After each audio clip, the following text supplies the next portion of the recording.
Blog Talk Radio.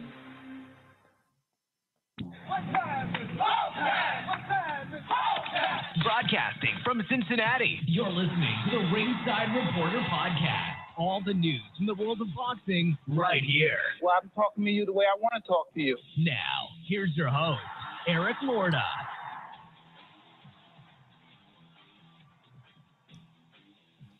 And we are live. Welcome to the Ringside Reporter podcast, where we talk about the latest boxing news. If it's related to boxing, we'll talk about it here.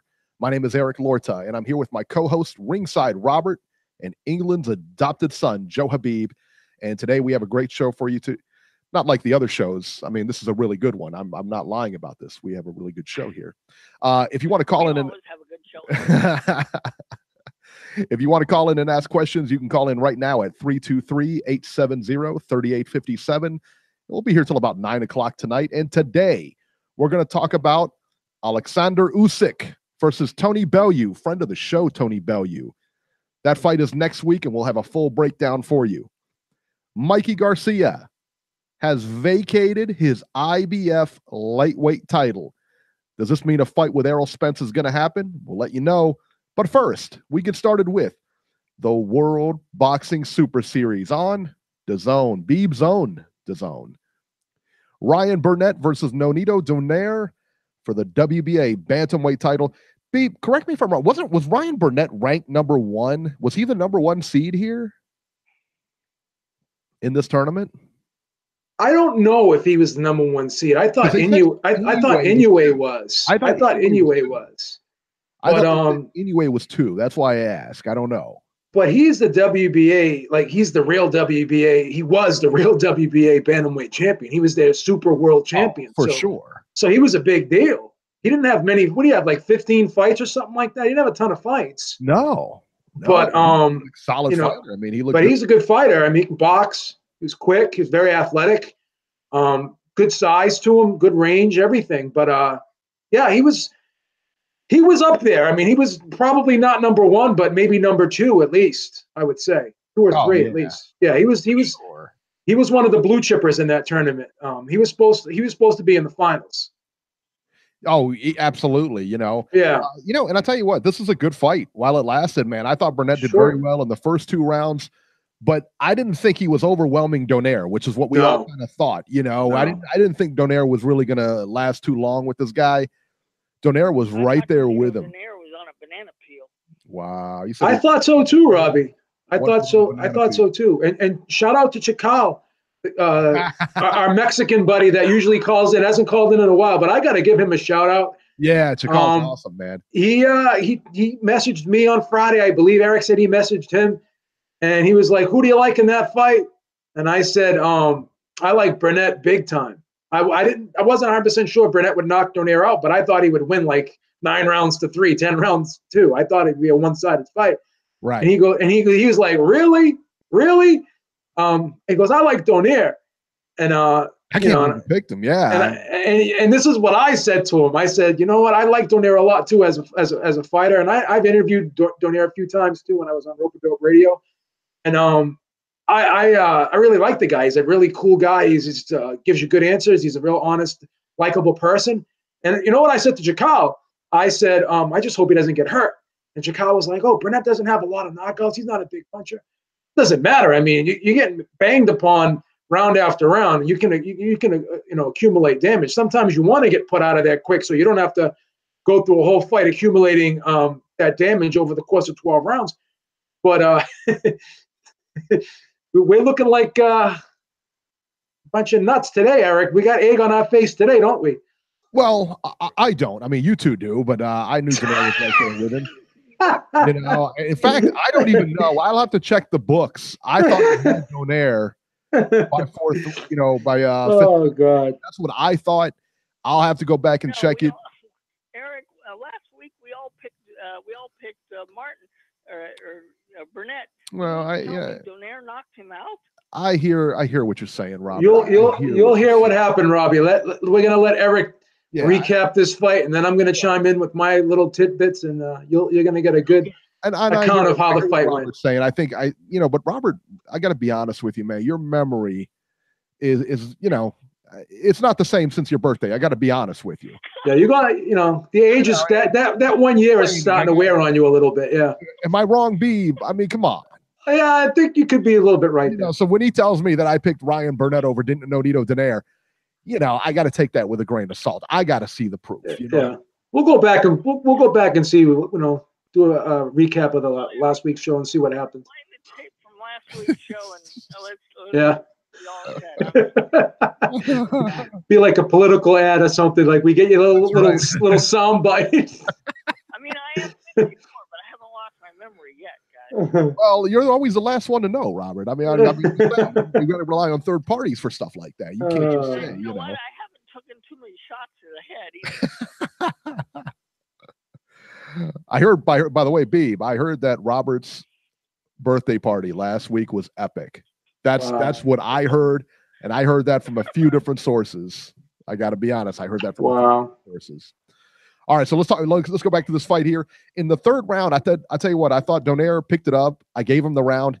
He was competitive in the fight, and I thought he was giving Burnett trouble. Even in those first 2 rounds, I thought he was definitely giving him trouble. But in that third round, Donaire was landing the cleaner, the harder shots. Fourth round, this was so odd. Ryan Burnett stepped and threw a reaching kind of right hand. I mean, Donaire was way out of range for this. Did you notice this, Beeb? When he threw that shot, he was like way out of range. I mean, there's no way. Yeah, you know what it was I think Burnett kind of stepped off to the side and he took his eye off Donaire for a little bit, and Donaire backed out and tried to reset. And I think Burnett didn't realize that he backed out. Like he backed out quicker than he was anticipated. Yeah. And then Burnett threw the punch thinking that he was still there. You know what I'm saying? Oh, it was terrible. And that's why he was out of position. He was way out of position. I mean, Donaire saw that punch coming from a mile away. And was yeah. Donaire was getting into a nice little rhythm. He really was. I was impressed. Impressed. He looked really good. I mean, and I told you prior to, before we came on the show today that I hate rematches. And, but you know what? I want to see this again. I do. I got to see this fight again. Of course. Because it was competitive, He threw and reached it with his right hand. He reached out, threw it, and immediately grabbed his back. I mean, it almost looked like he was grabbing his kidney. He was back right in that area and then went down to a knee. And then the referee, for whatever reason, comes over and starts counting. No punches were thrown, no punches were landed, and the referee comes over here and starts counting. Obviously, he beats the count because, there was no shot thrown. But you could tell he's definitely compromised. And if you want a visual on this, think of the David Haye, Tony Bellew first fight when you knew his ankle was hurt.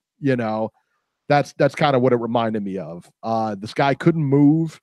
You could tell his movement was compromised. Everything was just going south for him at this point.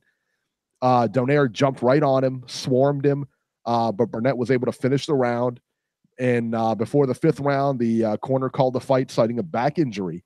Nonito Donaire scores one of the biggest upsets in the tournament and is now the new WBA Bantamweight champion. How about that? Super World Bantamweight champion, not the regular champion. He's not the regular champ.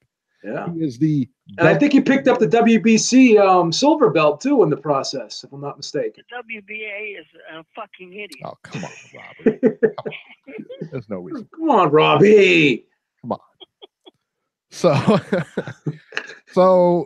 Beeb, I mean, what did you think of Donaire, man? Everybody was questioning, what he was going to be like. Was he going to be drained at this weight and everything like that? I mean, he looked amazing. He looked good, man. He looked good. He looked good. And then he looked like he rehydrated really well, too, because his back is filled out pretty well. He's got a big back. Looked really healthy in the ring. He looked muscular, filled out. Looked like he was in really good shape. Going into the fight, this is what I thought about Donaire. Because Donaire was always a dynamic fighter, but, he's lost a step over the years because of his style. Takes a lot of chances. Now, Donaire is more or less, I consider him a mid-range guy who really relies on that mid-range hook. It's the one-hitter quitter for him. It's the punch that really tells the story for him. And he's a counter-puncher too, but you have different types of counter-punchers in boxing. You have guys who kind of lay back and they catch, they shoot, they slip, they shoot. And then you have other guys that punch with their opponent. So if you notice, Donaire, a lot of times when he would counter somebody, they'd be throwing a punch at the same time, and his punch would get, and it more or less the hook would get there before the other guy's punch touched him. And a lot of times he would, just roll theirs, and they would end up grazing him, like the Montiel fight. If you remember that one, they were both throwing, Montiel was throwing his hook, Donaire was throwing his hook, and boom, Donaire's got there first. But over the years, I thought Donaire started to slow down a little bit with his reflexes. And because of that type of counter-punching style that he has, he wasn't beating guys to the punch anymore. And also, he was taking more chances. Like he knew that, a lot of these guys were quicker and faster than him. So he tried to beat them out of the gate, and he would leap in with shots. So, because Donaire always was a guy that would throw that jab as a rangefinder, it was a means to get him in that mid-range area so he could throw up that, load up with that hook and unleash that mid-range hook. That's what that was what he always wanted to do. That was his bread and butter, as I said earlier.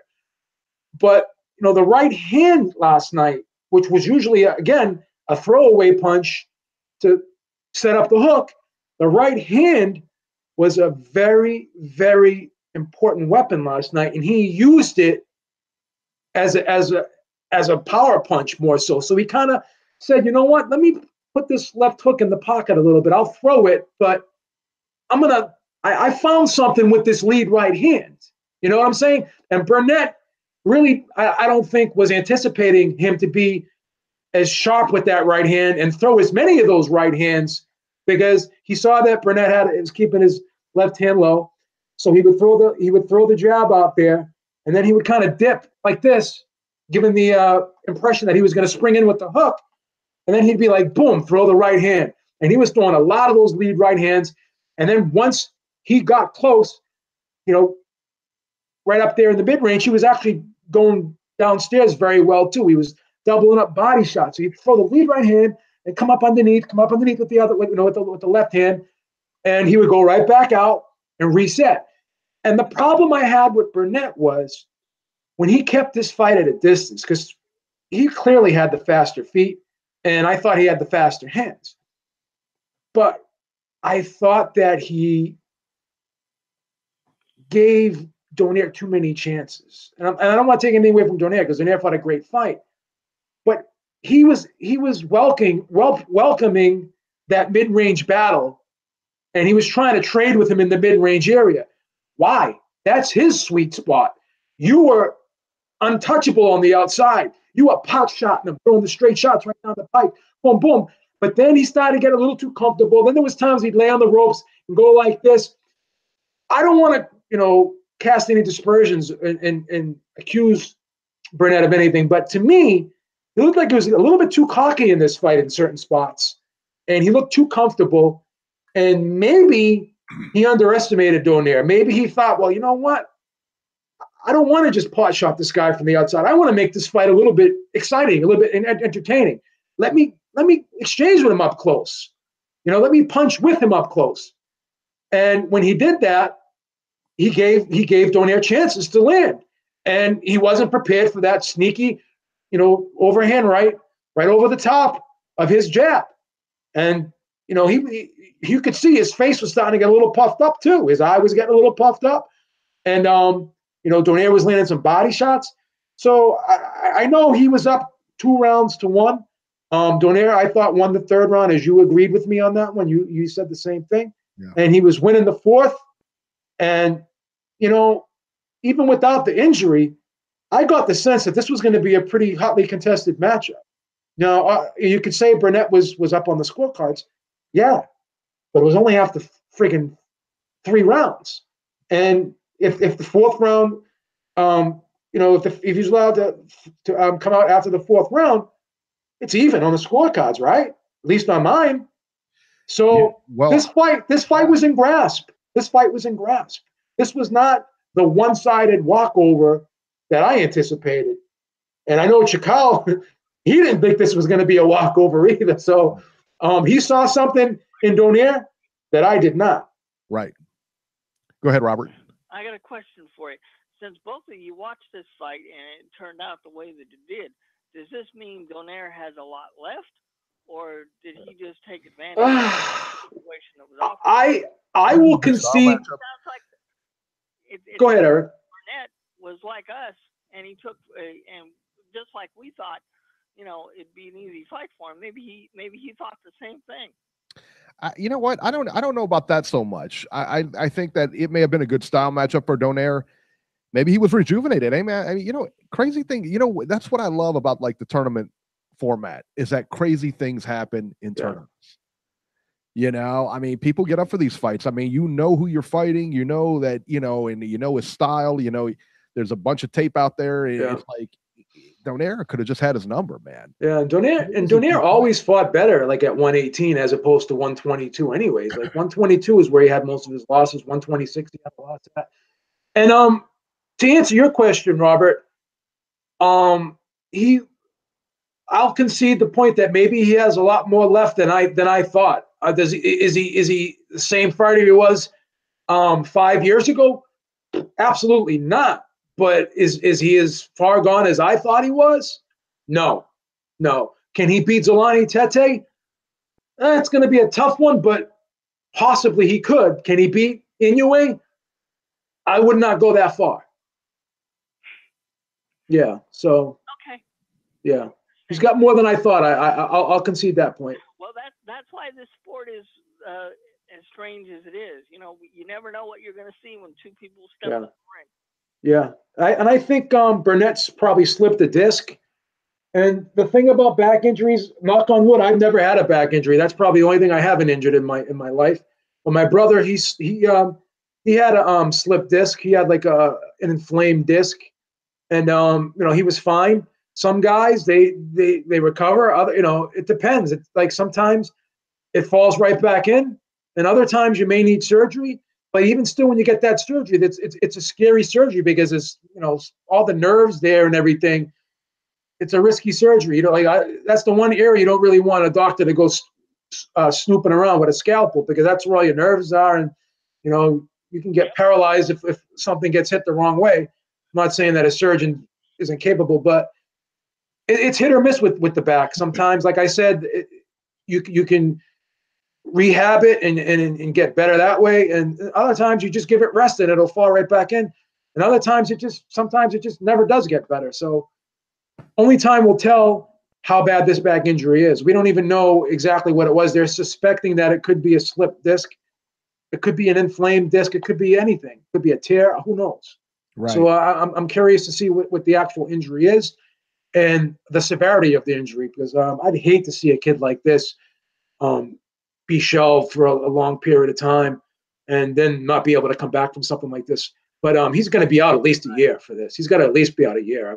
I hope not. I mean, I hope not. I hope it's not. I hope I'm wrong, but I'm guessing he's going to be out at least a year. I could be wrong. Smack in the chat said he could have strained a gluteus muscle.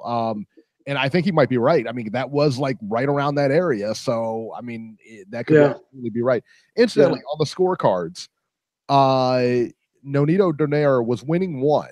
He was winning on one and trailing by 1 point on the others. Yeah, he was in this fight.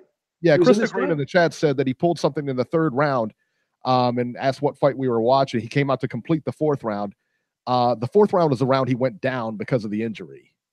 So, yeah, I don't know what fight you were watching. How about that? Well, nobody really knew that he hurt himself in the third round until he said it. Because the third round, but he went down in the third round is my point. Or went down in the fourth round. He went down in the fourth round. So, there was really no evidence of it. No.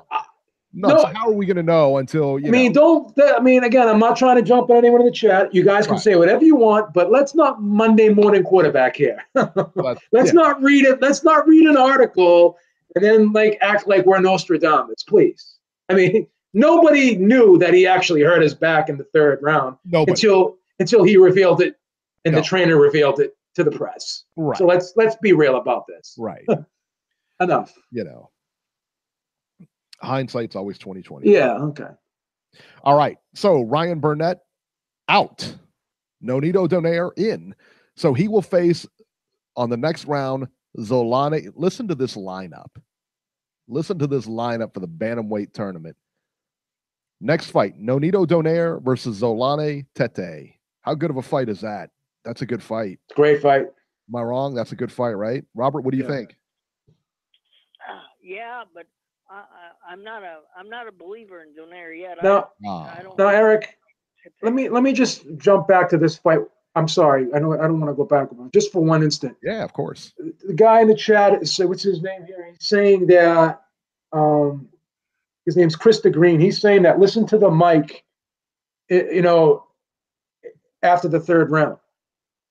I didn't hear anything. I didn't hear them say. I didn't hear in between the third and fourth round, Burnett say anything about his. I don't care. All right, I don't care when he heard it. He heard it, and he went down. And that's when I know he went down, is in the fourth round. Yeah. Well, I'm not going to go back and watch it like the Zabruder film. No, but I'm just saying, I don't remember hearing anything. Listen to this guy, what he says in the corner. 9 times out of 10, I'm not paying attention to what they're talking about in the corner anyway. I'm watching the fight. Sometimes I have the sound turned down. The announcers didn't say it. Like even the announcers didn't mention that he hurt his back in the third round. Like nobody knew it. You know what I'm saying? Like, listen, you're a Burnett fan. I agree. Okay, I like him too. I like the guy too. I mean, but nobody knew. Nobody knew until he actually went down and grabbed his back that he hurt his back. Nobody knew. It's all over YouTube. He was hurt in between rounds. Oh yeah, After the fact. After the fact, when everyone was watching the fight, the announcers didn't say anything about it after the third round. But here it is. Who cares? You're right. His back. That's the story. I don't care that he couldn't continue. I'm not. It's just so sad how these people have man crushes on fighters and they just can't deal with what happened. Jesus. I'm sorry he lost. I'm sorry. Go to his website and get his autograph. Yeah, I'm sorry. Go. You know what? Give me your address and I will buy some gear from him and I will ship it to you. How's that? His upcoming medical bills. Yeah, I'll buy you some shirts and some posters and I'll buy you a hat. Okay. This stuff's all half price now anyway. Yeah. It's cold blooded. That's cold blooded, Beeb. Yeah. Messed up. Eric, I'll buy you all the gear. It's all over YouTube. He was hurt in between rounds, saying he could not throw it anymore. Okay, so what does that mean? Did he hurt his hand? Did he hurt? And when I hear something like that, I'm thinking he hurt his hand, not his back. Yeah, I'm not saying he wasn't. Like I said, again, we're not saying. I mean, he probably did. He was courageous to finish that round. Yeah, I'm not saying he didn't hurt. I'm not saying he didn't hurt himself in the third round. He probably did. I don't know, but nobody knew about it until he actually started grabbing his back in the fourth and didn't continue. No, nobody knew. And whose fault? I mean, he hurt himself. He's saying that Burnett said this to his corner man. I am not a Burnett fan. Who cares? Whatever. Find him like a jockey. All right. I mean, it's just like. Okay. Well, if you're not a Burnett fan, then why you feel the need to defend him so vigorously? Like, it's just crazy. Yeah. I mean, you want to nitpick about when he hurt his back. Like, okay, you want to. I mean, it's not doing it. Even if he did hurt in the third round, that's it. That's just that's on him. He gets struck by lightning walking to the ring. That's that's not Donaire's fault. Yeah. That's the thing. And that's what I asked Beeb about. Is that could this be changed to a no contest? No. Because he went down again without anybody touching him. He got hit for that knockdown, or did they go to the scorecards and then he's right. I mean, if you're injured and you can't continue, that's on you. Unless Donaire fouled him and caused that injury. That's on him. So want to sit there and argue when it happened? He could have happened when he freaking ate breakfast the morning of the fight. Who knows when it happened? Who cares? But it happens, and it's not Donaire's fault. Hang on, Robert. So he gets the victory. All right, Robert, go ahead. Okay, couple of things here. I'll answer your question, Eric, in a second. But remember the standing boxing rules, guys. They use these days. Most fights. Especially if they're title fights, you go to the scorecards after the fourth round when something happens, such as a headbutt or something of that sort. So the fourth round had to have been completed before they could have gone to the scorecards if they wanted to use that option. Now, to answer your original question, Eric, does Donaire get past Tete or is it competitive? It's a competitive fight because obviously Nonito Donaire has something left, which I thought he didn't. But I think Tete overall is going to be a superior fighter and probably get past him. I love Manny Gatillo in the chat. I just love Manny Gatillo. What do you say? What do you say? Go read his post. He's an idiot. Let's see what he said. The greatest ever. I answered the question. You guys are talking about the chat. All right. All right. So to answer your question, Robert, I'm sorry. To answer your question, no, I don't think Donaire gets past Tete. No, I don't either. And Georgie just bet me a pie bet that Donaire beats Tete. So well, that's an easy you got to take that one. Well, yeah. I mean, you got to take that one. It sucks, man. I hate watching Georgie get pied over and over and over. I know, man. Well, I feel bad for him. You talk about an easy title defense. Oh my God. Yeah. Well, they're all easy when you're me. I mean, it is, you know.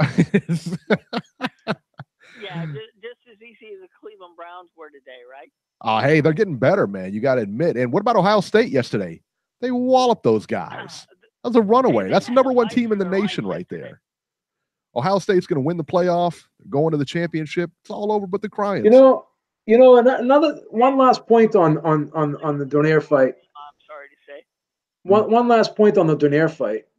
Yes. If that happened so early in the fight, like that, if that did happen in the third round, which he's saying it did, and it could have, very well might have. I 100% believe him, by the way. Yeah, I believe it. I believe it. But what I'm saying is, if it happened that early, could it be possible that he actually entered the fight with some sort of injury and he just exacerbated it? That could definitely be a possibility too. Daniel Cormier friggin' sneezed and threw his back out. He almost didn't fight. He almost didn't fight last night in the UFC. So could it have been possible that maybe he went into the fight somewhat injured and he just exacerbated it, like David Haye did with his Achilles, because there was rumors that his Achilles was hurt in training camp and he still fought with it. You know, so that's a possibility too. He could have even had it before the fight even started, possibly. I don't know. Yeah, I mean that's a possibility too. You know, I mean, was he compromised coming in? I don't know. Yeah, I don't know. Beeb, all right, you're a gambler, and you make bets all the time. You know, you bet online and everything. Yeah. When somebody makes a bet with you, yes, that's the bet, right? Correct. You don't pull out. Well, correct. From where I come from, which is the same place Georgie comes from, by the way. Yeah, I mean, like, you know, if you bet online or you go to a casino, you get a ticket. You get, online, you have a confirmation, and it's there. Like, you can't back out. It's like, you put your money up. You got a receipt and everything, so you can't really not pay your bet if you lose. There's no way of getting around it, really. Georgie, you paid the piper, son. It's time to pay the fiddler. All right. Hey, and Krista Green, we do apologize. I think we were calling. Yeah, we're not trying to come at you, but I mean, like, I think we were calling you him, and apparently it's a lady. It's a female. Oh, is that a woman? Yeah, it is. Oh, I apologize wholeheartedly. I'm so sorry. I don't even know why. Because it's a. I'm sorry, Krista. Over here in the U.S., it's a female. And I apologize to you if I came off as yeah, for sure, argumentative. I didn't want to do that. I just thought that, you got to be more. I still want to give Donaire a little bit of credit for what he did. I mean, he still was throwing a good right hand in the fight. So there you go. So I apologize. I don't want to offend you, Krista. Is it Krista or Kirsta? How do you pronounce it? Krista? Very beautiful name, by the way. Krista. Beeb single, by the way. So there you go. All right. I like that. Well, that makes two of us. Next time, That's maybe I'll buy you a pint when I'm down in my UK flat in Manchester. UK flat. I go there in the summertime. All right. So let's talk about the other fight on the docket here. Josh Taylor versus Ryan Martin, the World Boxing Super Series lightweight quarterfinal. Josh Taylor looked about as impressive as any fighter can look. He completely dismantled Ryan Martin from start to finish in this fight. Martin couldn't touch Taylor and just looked shot. It just took shot after shot from him. This was horrible. Abel Sanchez was in the corner letting Martin know, man, you need to get busy, but there was nothing he could do. He was completely outclassed in this fight. The crazy part, the absolute craziest part about this whole thing is Ryan Martin is a really, really good fighter. He is. He is a solid fighter. But Taylor is just on another level, man. The end came in the 7th round when Taylor dropped Martin, and the fight was almost immediately waved off. This was a bludgeoning from start to finish. Yeah. He could not lay a glove on Taylor. How good did Taylor look? Was Ryan yesterday, and you boxed. You had a terrible Saturday. But Ryan, look at Robert. But you know, he looked so gun shy in there. Like he looked like he didn't even want to be there. You know, it was crazy. This was like just a one-sided, like it was almost as if, you know, he was afraid to throw punches. You know, and it was I guess he just could not deal with the speed. Couldn't deal with the speed of Josh Taylor. No. Speed, defense, I mean, anything. I mean, Taylor's just like he's very fundamentally sound. Oh, I mean, yeah. it was like a pro. It was like a pro fighting an amateur. That's what it was. Well, and Martin was criticized for not being busy enough. But honestly, man, there was nothing he could have done differently. I mean, there's not. He could not have done nothing his trainers could have done. He was just completely outclassed. I mean, that guy, you know, and listen, I feel almost strange saying that Ryan Martin was outclassed. Josh Taylor is on another level. When I say another Ryan Martin is a good fighter too, but awesome. You know, I couldn't believe how much faster Taylor looked than Martin. Listen, I expected Taylor to win this fight. I think we all did. I didn't expect not like that. Not like this. That. Not like that. That was insane. And you know, kind of like I go back to that first round with what is it, Inoue? Yeah. I expected Inoue to win. Not by that. Not like that though. Yeah, it's how he won. Yeah. And this is the same thing with Josh Taylor. I mean, he looked amazing. What did you think of Taylor, Beeb? You know what I like about Taylor? His versatility, because when he wants to, he can be aggressive, but he's really, really methodical. Like he breaks you down, takes his time, and he breaks you down, and he gets into a rhythm. And he's just very, very good defensively responsible. Keeps his hands high, doesn't really lean into punches. Everything is thrown. He's on balance.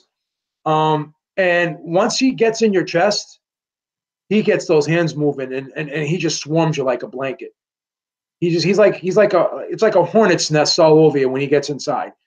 And also, he could box pretty well from the outside too.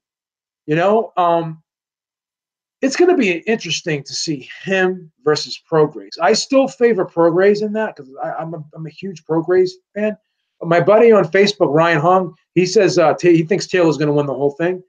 Yeah. And the thing about Taylor is he's got it all. Like he's very fast, he's quick, good defensively, but he said himself that he doesn't believe he's a one-punch knockout artist, which he probably isn't. But he's a pretty heavy-handed guy. He's a sharp puncher. He gets guys' attention. You know what I mean? Like it's hard to step to this kid because he's always moving his hands. You know what I mean? Whether he's jabbing or whatever, he's just a very busy fighter, and he doesn't slow down. Yeah, he's got stamina for days. This guy, like he doesn't slow down. Like every round is fought at the same pace. You know what I mean? But I like the kid. I think he's a solid fighter. I really do. Yeah. KU Fujitsu in the chat just said that his style kind of reminds him of Pacquiao a little bit. And I can kind of see that. I mean, I can kind of see that in a little bit. I mean, not the same fighter, but I know where he's going. Well, Pacquiao was like a mid-range guy, but Taylor's like very well-rounded. Like he can box pretty well from the outside, and I think what he does is he likes to start the fight out boxing, and he likes to soften guys up. And once he starts softening you up, then then like fourth, fifth, maybe fifth, sixth round, he starts stepping to you, and he gets inside, and then he just walks you down, and he overwhelms you. I mean, that seems to be the his blueprint to beating guys, and not many guys have been able to stand up to it. Yeah, I mean, he looked tough, and I like Prograis a lot, but wow, I mean, yeah, he looked. What do you like in that fight if that happens, Prograis or Taylor? I'm gonna roll with Prograis, but it's a tough one. Listen, man, Prograis's got to get past Kirill Relic in the next round. That's going to be really good. And then, which I think he will. Yeah, I think he will. I think he goes. I think he walks that fight and goes. I think he gets that one. Finals. Josh Taylor will now face Ivan Baranchik, and Baranchik's a good fighter. That's a good fight. I think Josh Taylor completely walks that fight. I think both guys have. Taylor is very quick. He's I think that his greatest attribute, honestly, is his legs. Like he's really quick on his feet. Yeah. He is a fast guy on his feet. Like he gets his feet set so quickly, and he just punches so like he gets in position so quickly, and he just pops like real quick. It's hard to time this guy, and that's why I think Martin was just so tentative because he couldn't get off again on Taylor. He couldn't get off. He had his hands in his pockets the whole night because he couldn't beat this guy to the punch. He's just so quick, and a part of that is because he gets in position so quickly. He's up in your chest before you can even, before you can blink an eye. Yeah, that's the thing about this kid. I tell you, those are that super lightweight tournament. That's really good, but I think we're all looking forward to the finals because that's going to be a phenomenal.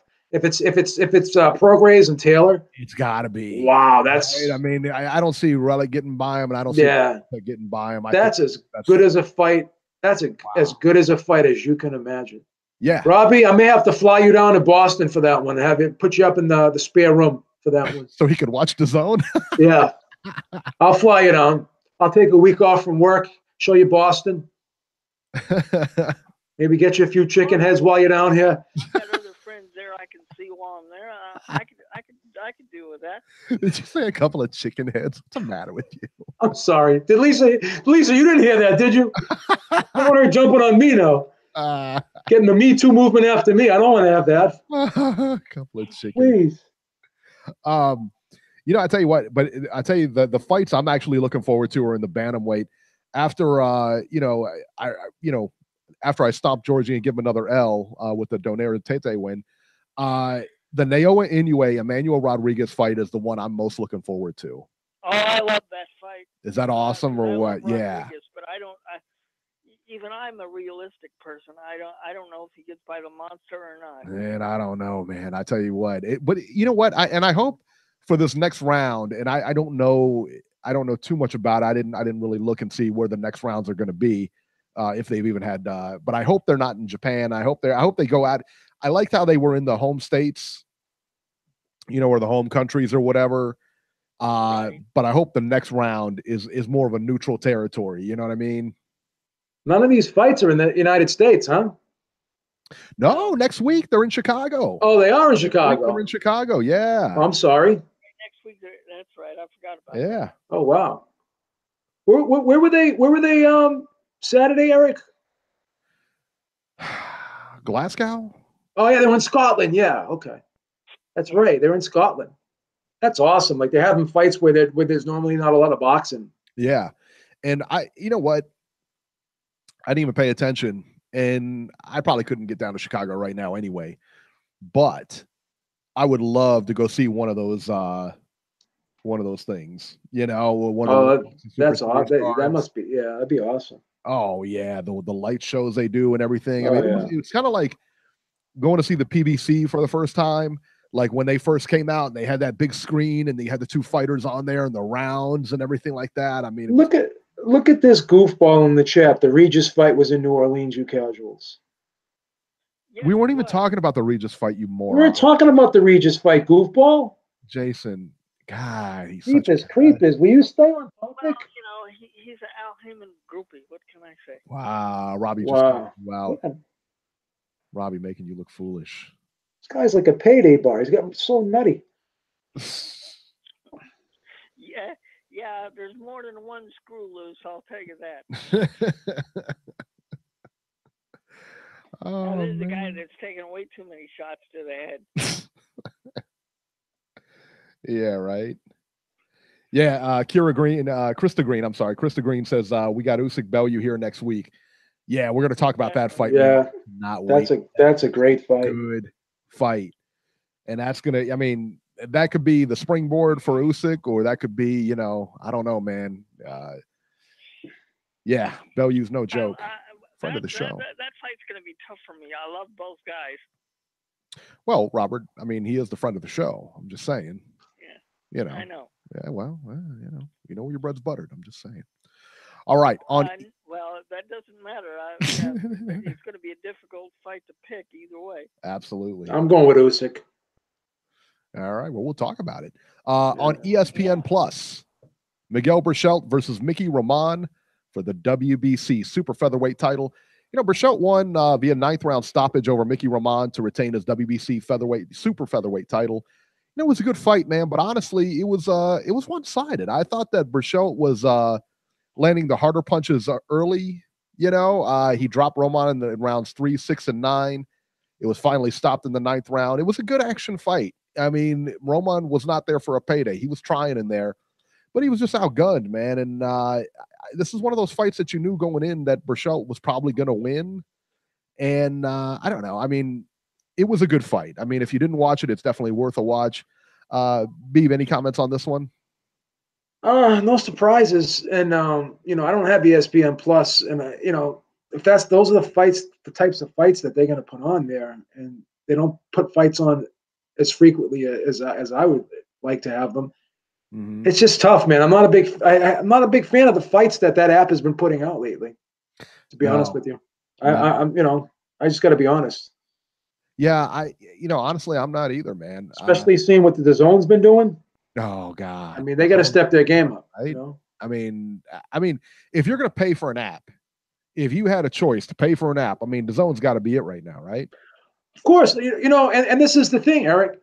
The DAZN is giving me a fight every week, sometimes 2 fights, and sometimes fights on Friday and Saturday, and I got the MMA.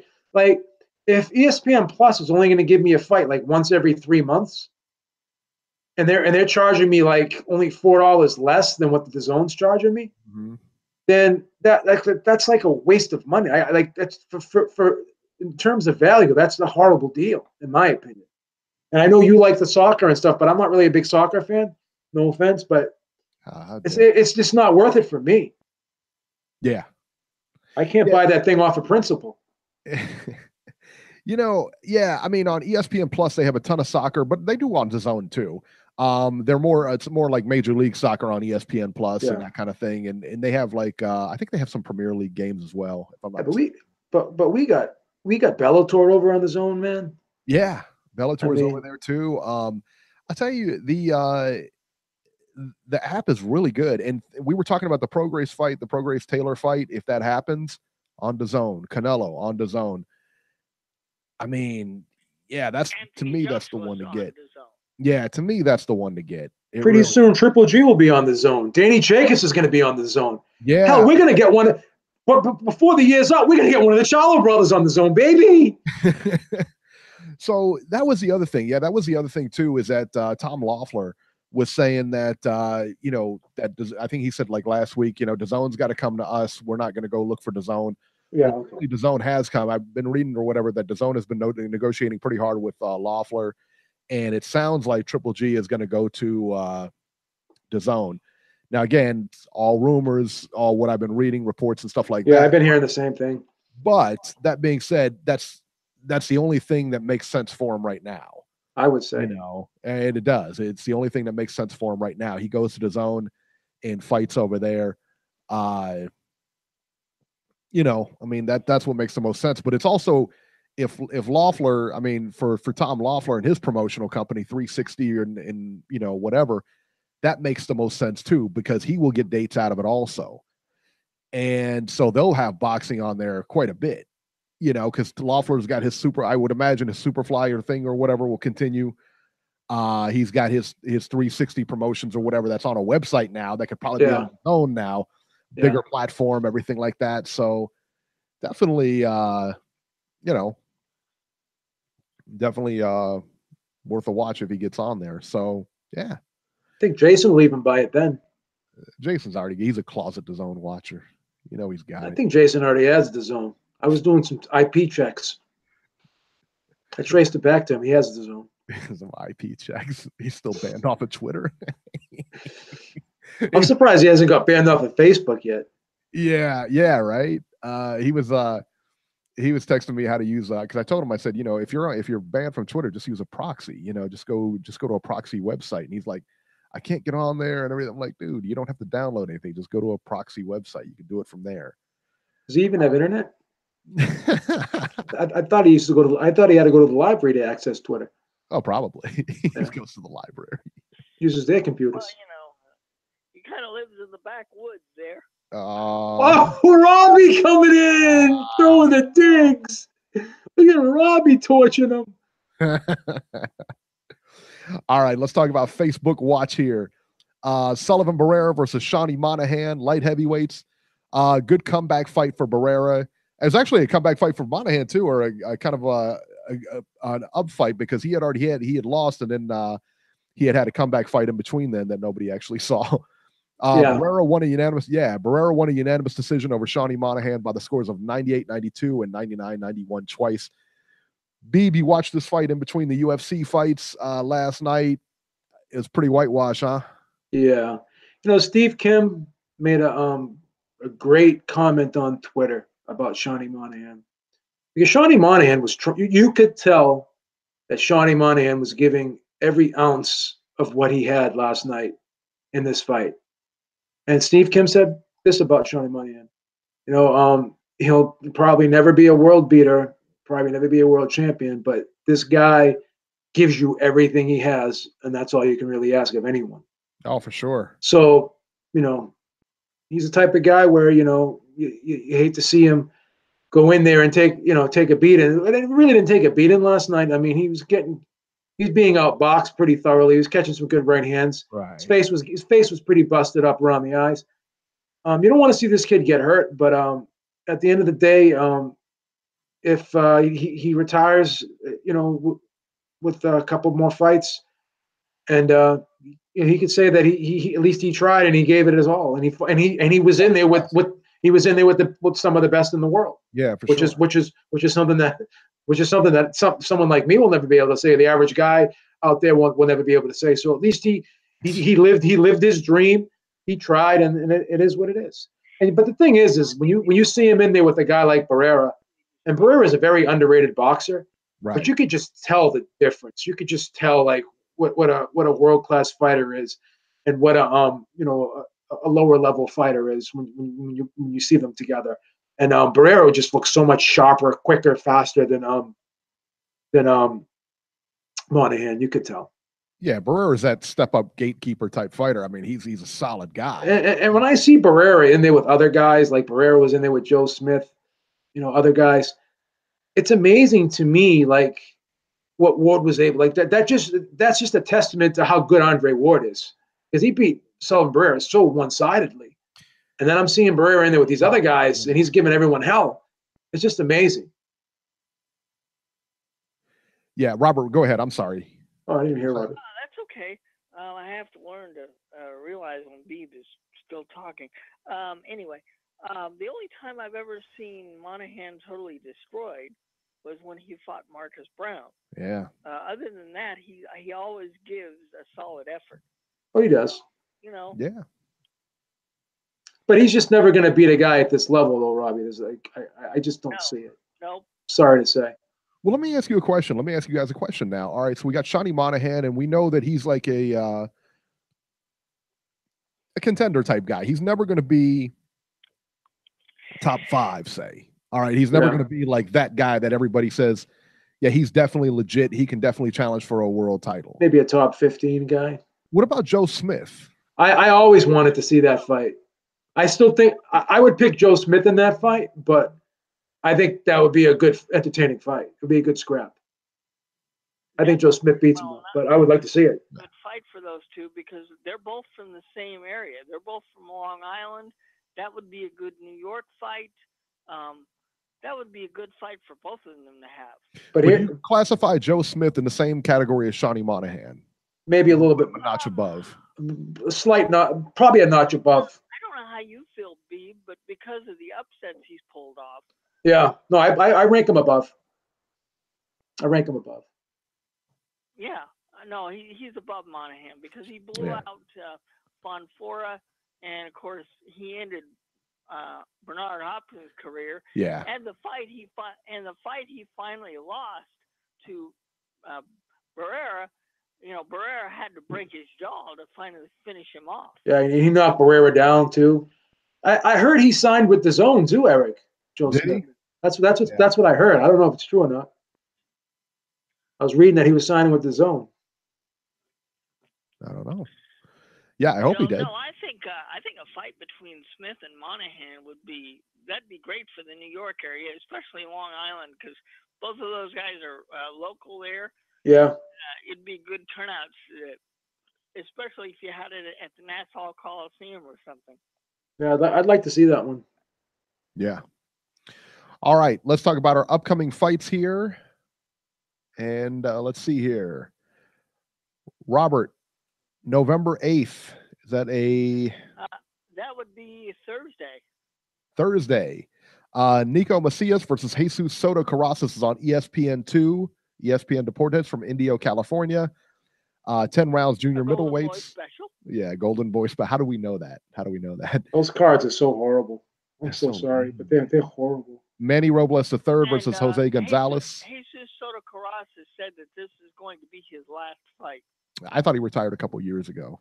All right. And then on November 9th, which is a Wednesday. Friday. Oh, that's a Friday. I'm sorry. I'm an idiot. This is why I have you around. No, you're not, Eric. You are not an idiot. Don't ever say that. This is very true, Beeb. You're right. November 9th from Inglewood, California on Epix, the Contender finale, the middleweights. Is anybody watching this? No. Unfortunately, no. DirecTV can't find it. It's not on. We don't have it. You guys don't like. I don't know. I heard DirecTV was getting rid of they didn't have HBO for a while, something like that. Was there an issue with HBO with DirecTV too? Maybe I don't remember. I hardly ever watch HBO anymore. I don't have any idea. I've never noticed it being gone. Yeah. That's what I hated about DirecTV though. Like every week they always had problems with they get in these fights with channels and they would take them off their lineup. The one you're thinking of is Dish. They fight with everybody. So does DirecTV though. DirecTV, yeah, they've had their. There was some channels that I used to like, and the DirecTV didn't have them because there was a Comcast channel that wasn't on DirecTV that I used to like too. It used to have sports on it. Crazy. I heard Shane Mosley. Maybe anybody can confirm this. I heard Shane Mosley Jr. is on that Contender series at Epix. I think so. Whatever. But I don't know. I don't know if he's in the finals or not. I don't know. Yeah. I don't know. No, if those things were available, I'd definitely watch them. Yeah, I would too. I like the series. I mean, yeah, I think I have Epix.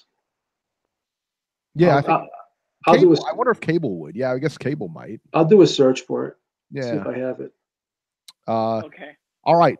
And on Saturday, November 10th, from Manchester, England, on DAZN, Alexander Usyk versus friend of the show, Tony Bellew. 12 rounds for Usyk's WBC, IBF, WBA, and WBO cruiserweight title. Anthony Krala on the undercard as well against Dodd Yordan. 12 rounds of WBA lightweight title eliminator. Josh Kelly versus the dreaded TBA. And let's see, also too, on November 10th, also on DAZN, the leg of the World Boxing Super Series, Krzysztof Glowacki. How do you say that, Robert? Is Glowacki? Glowacki, yeah. You said it right. Glowacki? I thought it was Glowacki. That's Glowacki. It could be. I think it's Glowacki. Okay. I think because it's like a Polish, you know how they did. Yeah. Glowacki, I think. I'll take that. I'm probably wrong. versus Maskin Vlasov, 12 rounds for the vacant WBO interim cruiserweight title, the World Boxing Super Series quarterfinals. Also on that undercard, Maris Bradis versus Noel Nikelian, 12 rounds for the WBC cruiserweight title eliminator, also the World Boxing Super Series quarterfinals. Let's see what else we got here. On Integrated Sports pay-per-view from Miami, Florida, Yuriokis Gamboa versus Miguel Beltran Jr., 10 rounds lightweights. Let that sink in for a minute, that's on pay-per-view. All right, let that just sink in for a minute, that you got to watch that on pay-per-view. All right. So, also on BN Sports in Espanol, Robbie's favorite station, from Durango, Mexico, Diana Cordero versus Jackie Nava, 10 rounds for Cordero's WBA women's bantamweight title. Robbie will be watching that. Now, check this out, too. Now, this isn't going to be televised. At least there's no television listed on here. From Ganabo, Puerto Rico, Felix Verdejo versus Yardley Armenta Cruz, 10 rounds junior welterweights. And this one from Gluis, Poland, Arthur Spilska versus Marius Walk, 10 or 12 rounds. They are heavyweights. It did not give us, I guess it hasn't been determined yet. So there you go. Now, why are those two? I mean, those two are decent fighters. Yeah. Wow. They have to go home to fight each other? Wow. Okay. Yeah. How about that? And then, Arthur Spilska, Marius Walk, man. I wish that was televised. I wonder if there's, we'll probably catch it on YouTube somewhere, but yeah, how about that? All right. So let's talk about this. Before we even go any further with this, before we talk about the Usyk and Bellew fight. So let me ask you, Robert, DAZN and ESPN Plus, you were not able to see, and Facebook Plus, you were not able to see any of the fights this weekend. Going next weekend, you will not be able to see any of the fights. And I point this out, because we've talked about this in the sense that, like, it sucks that these guys, that this is on like another platform, like and not one that you can easily access. Have you kind of cooled on this and said, hey, I think I'm going to make a decision and go get this? As a 45-year veteran of boxing, and who have followed it for over 45 years, I am very frustrated. I feel like boxing has decided to branch itself out and put itself on a worldwide basis, which there's nothing wrong with that. But, and I don't know, have TV networks totally lost interest? I know HBO has, but I don't. I know the PBC's signed a new deal with Showtime and Fox. ESPN is slowly but surely pulling fights off of ESPN and putting them on their app. I feel like the hardcore boxing fan that is not technologically savvy, and frankly I'm not, and the casual fans are being left out in the cold by the sport of boxing. Yeah, it's very frustrating. I've enjoyed what I've done here, doing podcasts and stuff for the last almost 7 years. But I find it harder to actually come in here on a Sunday and be able to educate and talk about fights if I can't see them. And I've went over the reasons why I can't see them. And, people can pick on me all they want, but I know what my limitations are. And it's rather frustrating because I feel like there's going to be upcoming weeks that you guys are going to be able to talk about the fights because you're able to see them, and I'm going to be like an idiot not knowing what you guys are talking about because I'm not able to see the same information. And I do find it extremely irritating and frustrating.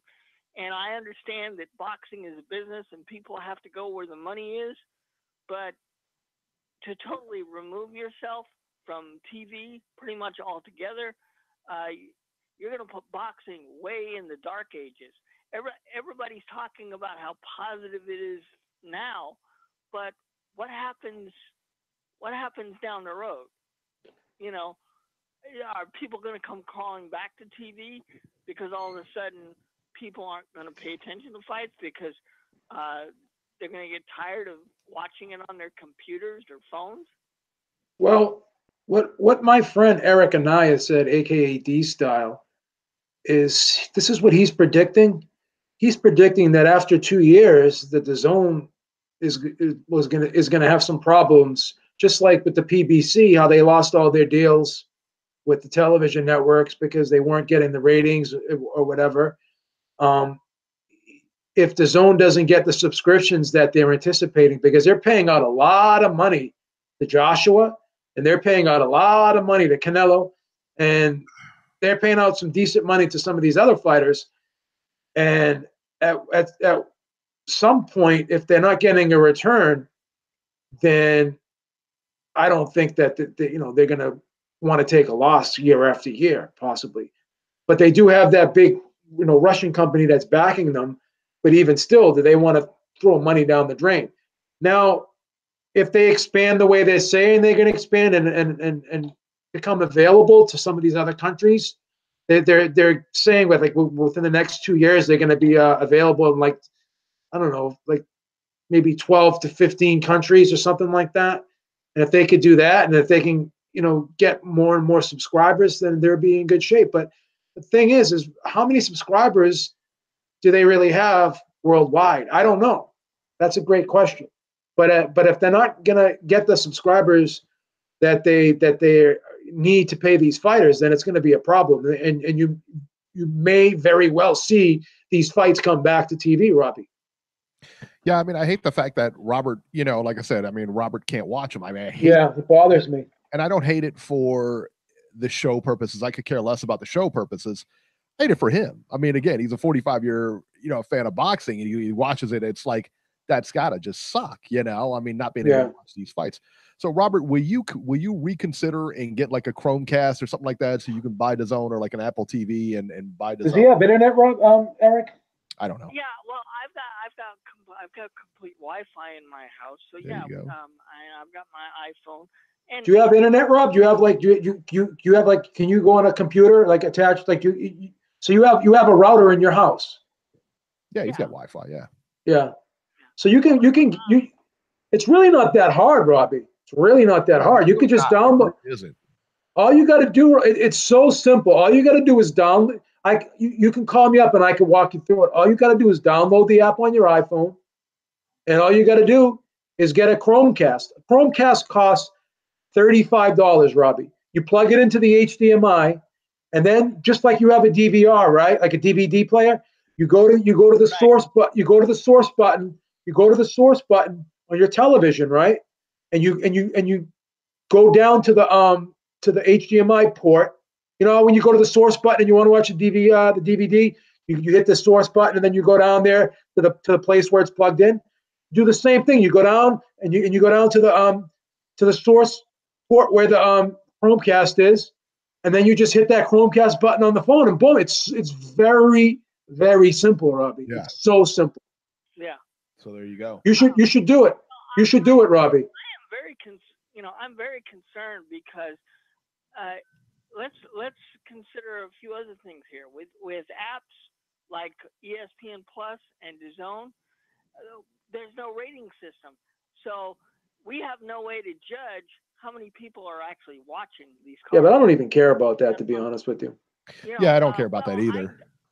I do for the. It's a good point, though. It's a good point. It's a good point.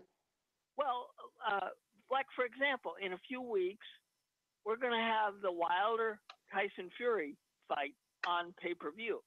Yeah. And we're going to be able to sit here before the fight. And we're going to be able to predict, okay, how many people are going to buy it, and then, after the fight, a few weeks afterwards, Showtime will more than likely release the numbers. Like for Canelo and Golovkin, the first one we know it did 1.3 million. For the second one, we know it did 1.1. Yeah, but that's on pay-per-view. That's on pay-per-view, and I mean, who cares? Yeah. I mean, as far as like DAZN goes, who cares what kind of numbers they get? It's kind of like satellite. You knew that like when Stern went to satellite, his numbers were not the same as they were on terrestrial radio. No, but it didn't matter. Of course not. I mean, but it didn't matter. You know what I mean? So So yeah, man, you gotta get in on this, man. You have to get in on. Yeah, Robbie. It's so simple, Robbie. It's so simple. I can walk you through it. Well, all right. So that's all I can say. It's very simple. You're gonna have to do it eventually, Robbie. Come on. Yeah, come on, get with the times here. It's not the don't make me fly down there on the Beeb jet. The Beeb jet. All right. If you actually had a Beeb jet, I would definitely have you fly down here. Well, I have it. Believe me. All right, so I'm going to do this. We're going to go to the train wreck of the week right now, and I'm going to do this first before we go to the callers. We're going to go to the callers right after that. It'll be a quick train wreck of the week. Elena is not here today. She's actually on location right now. Oh, and so what I did was I bought her an iPhone X because I knew that she was going to be gone today, and I knew this meant a lot to her to do it. So I'm going to bring Elena on, and she's going to do the train wreck of the week. Elena, you are live. Chugga, chugga, chugga, chugga, choo choo. Was that beautiful? That's it. Oh my God, I'm so pumped. And you know, I like the crispness of that iPhone. Elena, how do you like the iPhone X I bought you? I like it. She loves it. That's what it is. She loves it. That's what it is. I agree. Yeah. That's part of the perks of working for Ringside Reporter. That's one of the benefit package. That's part of the benefit package. Me and Elena flexing on the haters, buddy. That's what it's all about. That's part of the benefit package. Keep him in line, will you? Big benefit package that we have over at Ringside Reporter. We give out phones for people that do work for us. Unbelievable. Unbelievable. All right, so the train wreck of the week this week, Billy Joe Saunders has been suspended for 6 months by the WBO after failing a drug test. Now, if they do the suspension retroactive, which they probably will, he'll be able to return in February. All right, so not that big of a suspension. So he got a Canelo suspension. Yeah, he did. Now, check this out. I didn't realize this until somebody pointed it out. I think it was on Facebook where I saw it. Billy Joe Saunders will not fight at all in 2018. At all. He has not fought. That's bad for your boxing career, but okay. Yeah, right? And he had a title through that whole time. When was the Lemieux fight? December. Back in December of 2017. Oh, wow. Right? Right. That's crazy. It's nutty, right? What a way to take the year off, Billy. Congratulations. There you go. All right. We're going to go to the callers now. It's time.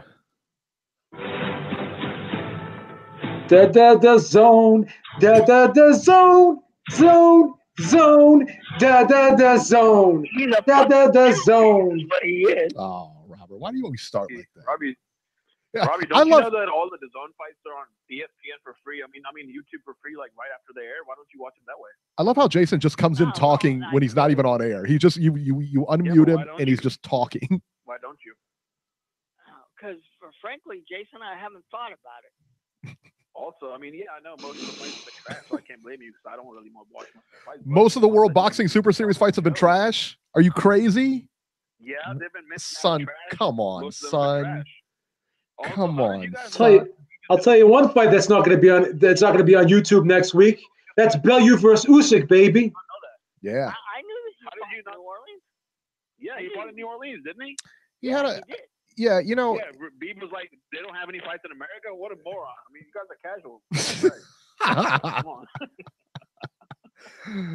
Oh, he's giving the Beeb a hard time. I mean, if you really want to go tit for tat over all the stupid things you say up against some of the things I say, I mean, it's going to be like a slam dunk on my side. I mean, look at some of the ridiculous things that you've said over the years. And that's why I love the internet, because what does the Beeb always say? The internet is forever. We got everything you've said.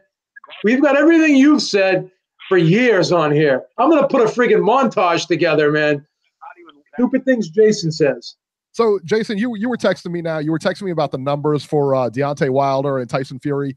I heard the same thing Georgie's been saying in the chat. What do you mean heard? What do you mean heard? You're not a fucking writer. You don't hear things. You read them off other people's Twitter. Where did you read it? Where? Well, if you'd let me finish, I could tell you I heard things because it was on YouTube, you freak.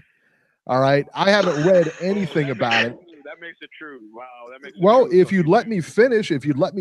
Well, when y'all looking for confirmation bias, you use YouTube as a source, don't you?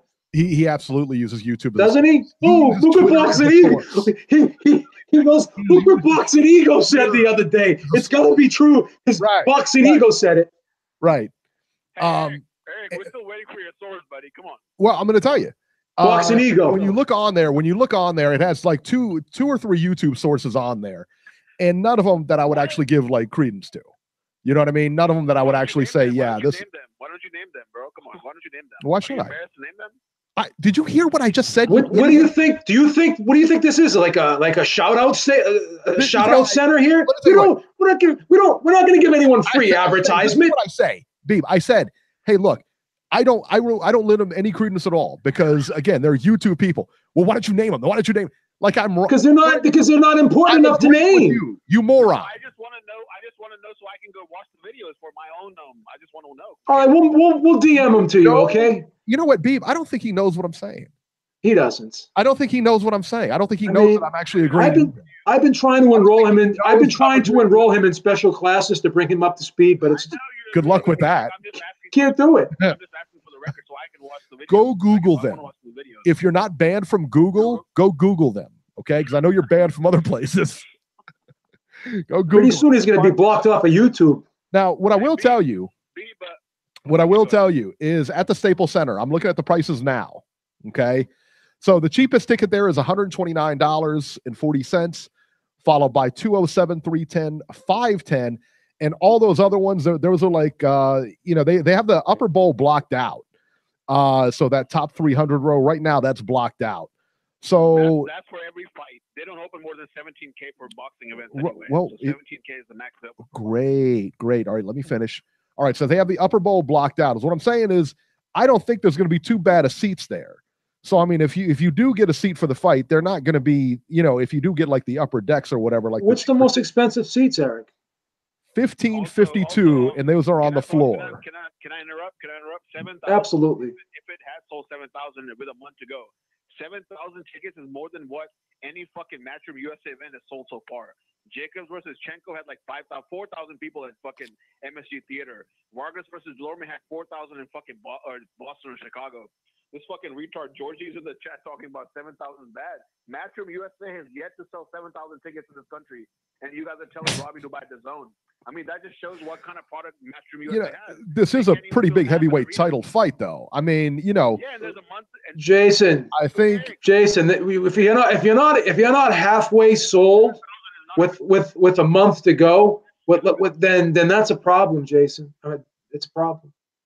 What's the problem? Beeb, the 7,000 number is fake. Are you fucking retarded?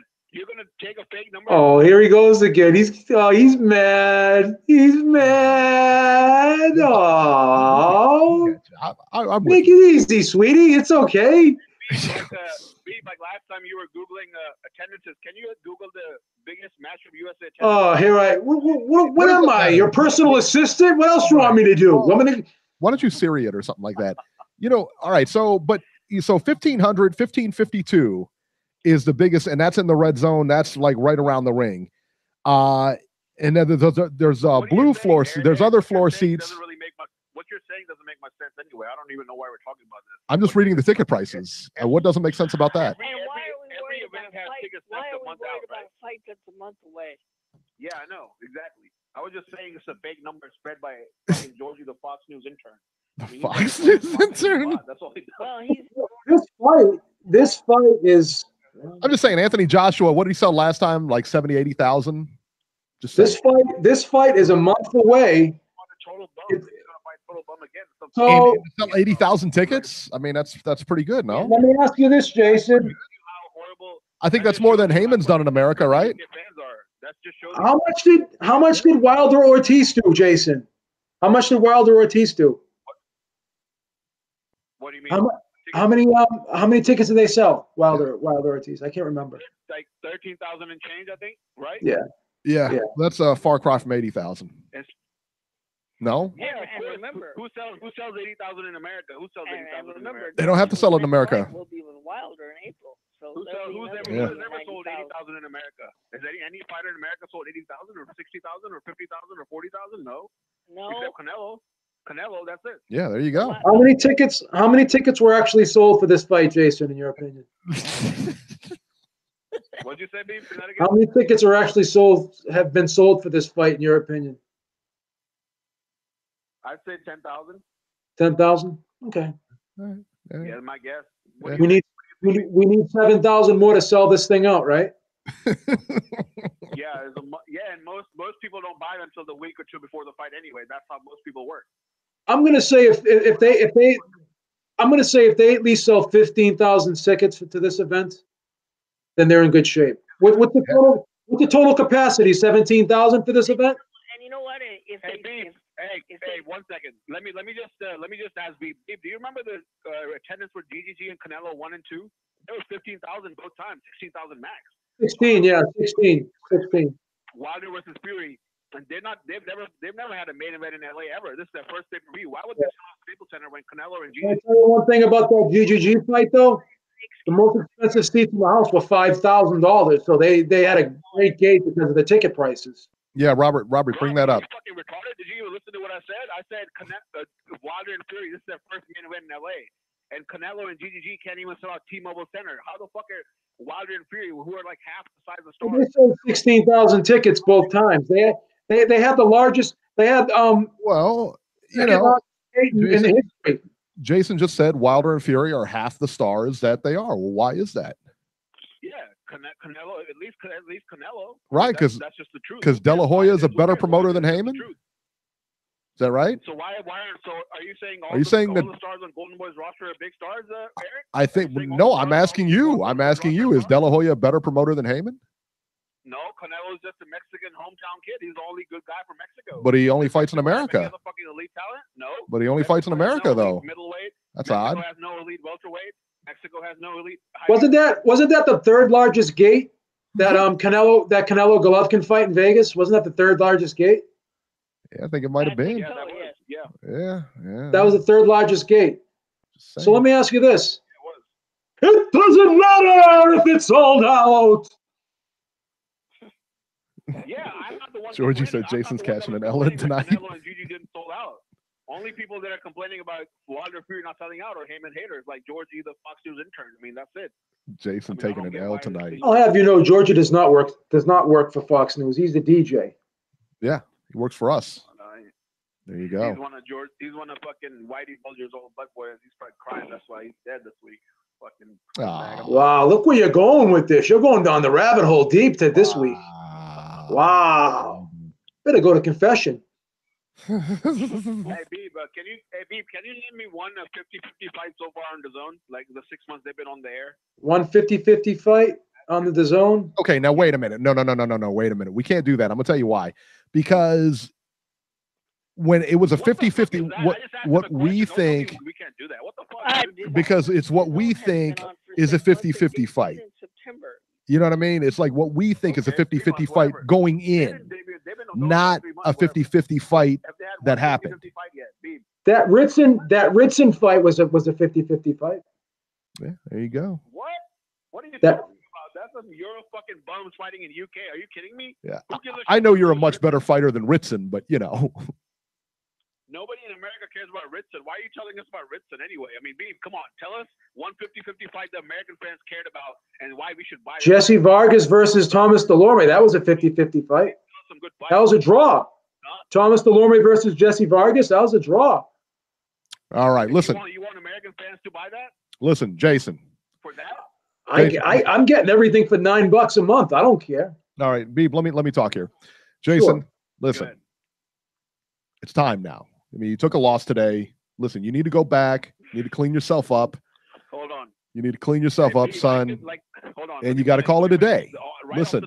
Right off the top of my it's head, over. Right now, I could name like 7 or 8 50-50 title fights on Showtime just in 2018 alone. Go ahead, name them. Name them. Call back, and then listen to the replay. All right, there we go.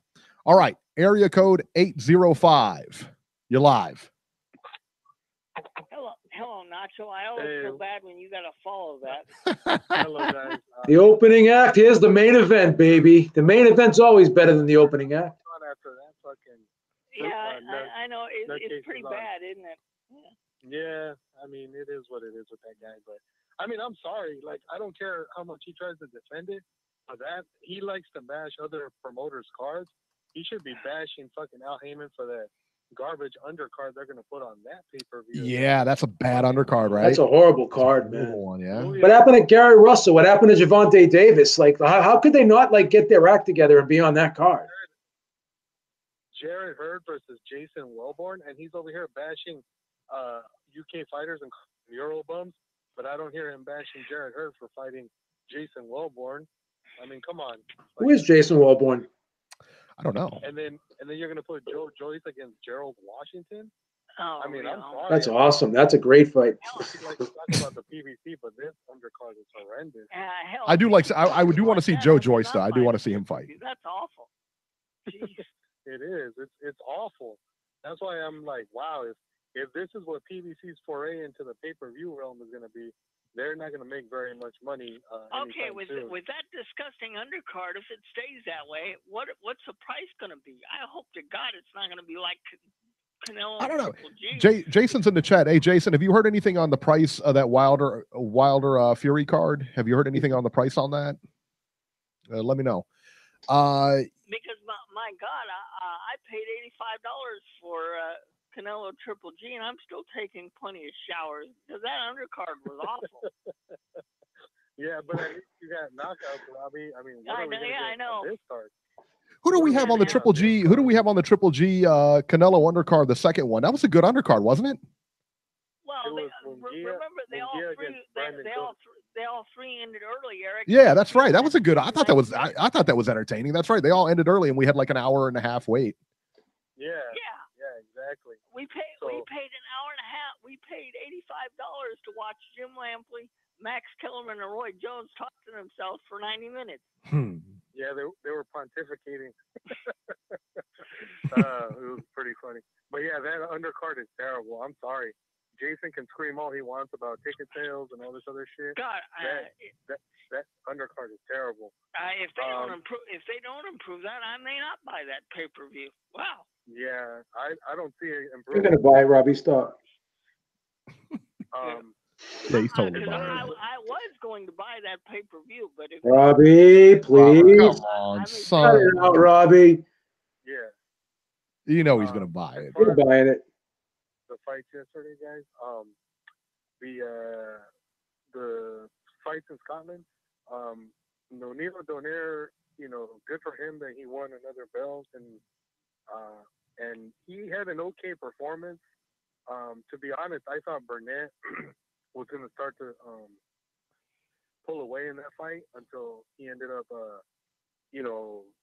tweaking his back or whatever that was. That's one of the strangest injuries I've ever seen in a boxing match. I've never seen a guy I never seen that either.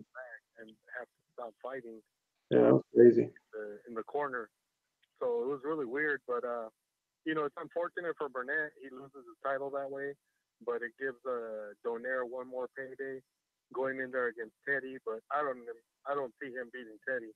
Nope. I think Teddy's going to end up winning that fight very easily, and he'll collect another title on the way to the final. In the other fight in the main event, I was really shocked because I honestly thought Ryan Martin was going to come out and really, go after Josh Taylor. But it seemed like either the moment was too big for him or maybe he had like a bad case of nerves or something. But he looked nothing like the guy I've been used to seeing lately when he fights. He looked like a guy who didn't know. He was like a deer in headlights. He didn't know. He was gun shy. He didn't know which way to move. Yeah, it He was was starstruck. It was like the spotlight was too big for him, and Josh took advantage of it, and that's what he's supposed to do. And he went out there and he fought his fight, and he stopped him. The punch he hit him with to stop the fight, though, that was kind of a borderline, illegal back of the head shot. But I blame Ryan Martin for not, keeping his hands up and trying to protect himself when he got hit with that shot, because he was kind of ducking under the punch. And he didn't bother to put his hands up when he got turned his head away from it too. And he went down and everything. But it was a little bit of a quick stoppage in that the ref didn't even issue a count. He just automatically started waving the fight off, and I found that really strange. I found that to be, very, very peculiar that he wouldn't even issue a count. He just got up and waved the fight off, which was kind of unfair for Martin. Maybe he could have, recovered and come back and made it a fight, but, I guess we'll never know. I guess he's going to have to go back to the drawing board and, figure out what went wrong, and hopefully he'll come back from it, a better fighter. Taylor, I mean, he pretty much did what he wanted to do in there, and I think he's gonna beat Baranchuk. Baranchuk's a solid fighter. I just don't think he's got enough skill to beat Taylor. I think Taylor's gonna outbox him and probably beat him when they meet up in the next round. So let me ask you, then, Nacho, real quick. If Prograis and Taylor do meet in the finals, which we all expect that they will, who do you like in that fight? Honestly, I mean, I think it's going to be a really good fight if they do meet. I would lean towards Prograis right now because I just think his style is real tough to deal with. He's got a real kind of herky-jerky, he's not really, textbook in what he does. He's real, loose and he moves really fluid, and it's kind of tough to really figure out, to gauge how to hit him clean. And Taylor's a little bit like that, but I just think Prograis is a little bit better at it. It'll be interesting to see how it goes, but I would favor Prograis right now if they meet up in the final. And then in the ESPN card, in the Berchelt Roman, that was a hell of a fight. I got to give both guys credit. They went out there and they put on a really good fight. It's just sad for Mickey Roman because he pretty much got whatever was left of him being a contender pretty much got beat out of him last night by Berchelt in that last few rounds of that fight where he pretty much took over from round 6 on, and he just put a beating on Roman, and Roman really survived because of his will and his heart and his guts more than anything. But he took a shellacking in that towards the end of the fight, and I think he's done as a top contender. I don't think he'll get another title shot again, and he's been in a lot of wars, so I don't know how much longer he's going to stick around. It'll be interesting to see what happens with Berchelt next. I'd like to see him unify at some point, either fight Machado or Farmer. I don't know if the Gervonta Davis fight ever happens, because at this rate, it'll be probably another year before we see Davis get back in the ring at this point, because, I mean, I haven't heard anything about him getting a fight lined up anytime soon. Machado's the fight that makes the most sense, no? Yeah, I would think so. Probably the matchup stylistically makes the most sense. They're both, tall and lanky, and yeah, they both have pop, so I think that one probably makes the most sense. All right, good deal. If they're going to unify. So. All right, Nacho, we got to get running, man. We got a lot of callers, so right, we'll talk to you next week. Thank you so all much, right, man. Talk to you guys next week. The main event, yeah, baby. Good call as always, man. All right, let's see here. All right, so yeah, area code 614. Beeb, where do the best callers come from? Ohio, baby. Let's hear it. 614, you're live. Hey guys, how y'all doing? Ohio. Ohio. Yeah, man. Been good. I'm at work listening to you guys, so love the show. Awesome, man. I was the zone, man. It's kind of crazy because I was one of the guys who was protesting against the zone, all because of Eddie Hearn. I was one of those guys. But once I realized Eddie Hearn wasn't the zone, wasn't the head, the founder of the zone, I was okay. I was like, oh, okay, fine. That's how personal it was with me. I didn't want Eddie to get none of that. But at the end of the day, the fighters is going to fight, and you got to support them. So I say nothing. If people is getting the zone, cool, but me, I get it free. So I still was getting them free, and I wasn't really watching them. Sometimes I can watch reruns because I got a Fire Stick. So I can watch all the fights and reruns anytime. So nice. It's good with me. So I wouldn't complain, but at the same time, I can see it's gonna be frustrating with some people who ain't gonna be able to watch those fights. Let me get into Josh Taylor. Man, Josh Taylor is great. He's good, man. He is really, really good. It's funny because I actually got tagged in a post with Kelly Pavlik and his best friend James, and this guy named Brian was asking us about the fight, and Kelly Pavlik didn't know who these two guys was, right? So it was kind of funny, but Kelly went and did his research and said, okay, I don't know. You know, he's talking about, I don't know who these two guys is. And he came back, but I made my prediction. I felt like Ron was experienced enough. Now, I was rooting for Ryan because he actually stayed in Ohio for a while. He came out of Cleveland, and he actually moved to Big Bear. I don't know if y'all knew this, but he moved to Big Bear and fought out Abel Sanchez, you know, Big Bear. So he fought down there in California, try to better himself. But I just felt like he didn't have the experience, and I felt like Josh had too many tools, man. I felt like he had too many tools. And on top of that, it was he's confident. Josh really believes he's the best fighter right now. You know? He believes he's the best fighter right now. And I love that about him. I'm actually edging him to be Progress. I don't hate that. I'll tell you that. I mean, that's... I'm edging him. I'm actually edging him. I think Progress, he's aggressive. He's a great fighter. Take nothing from him.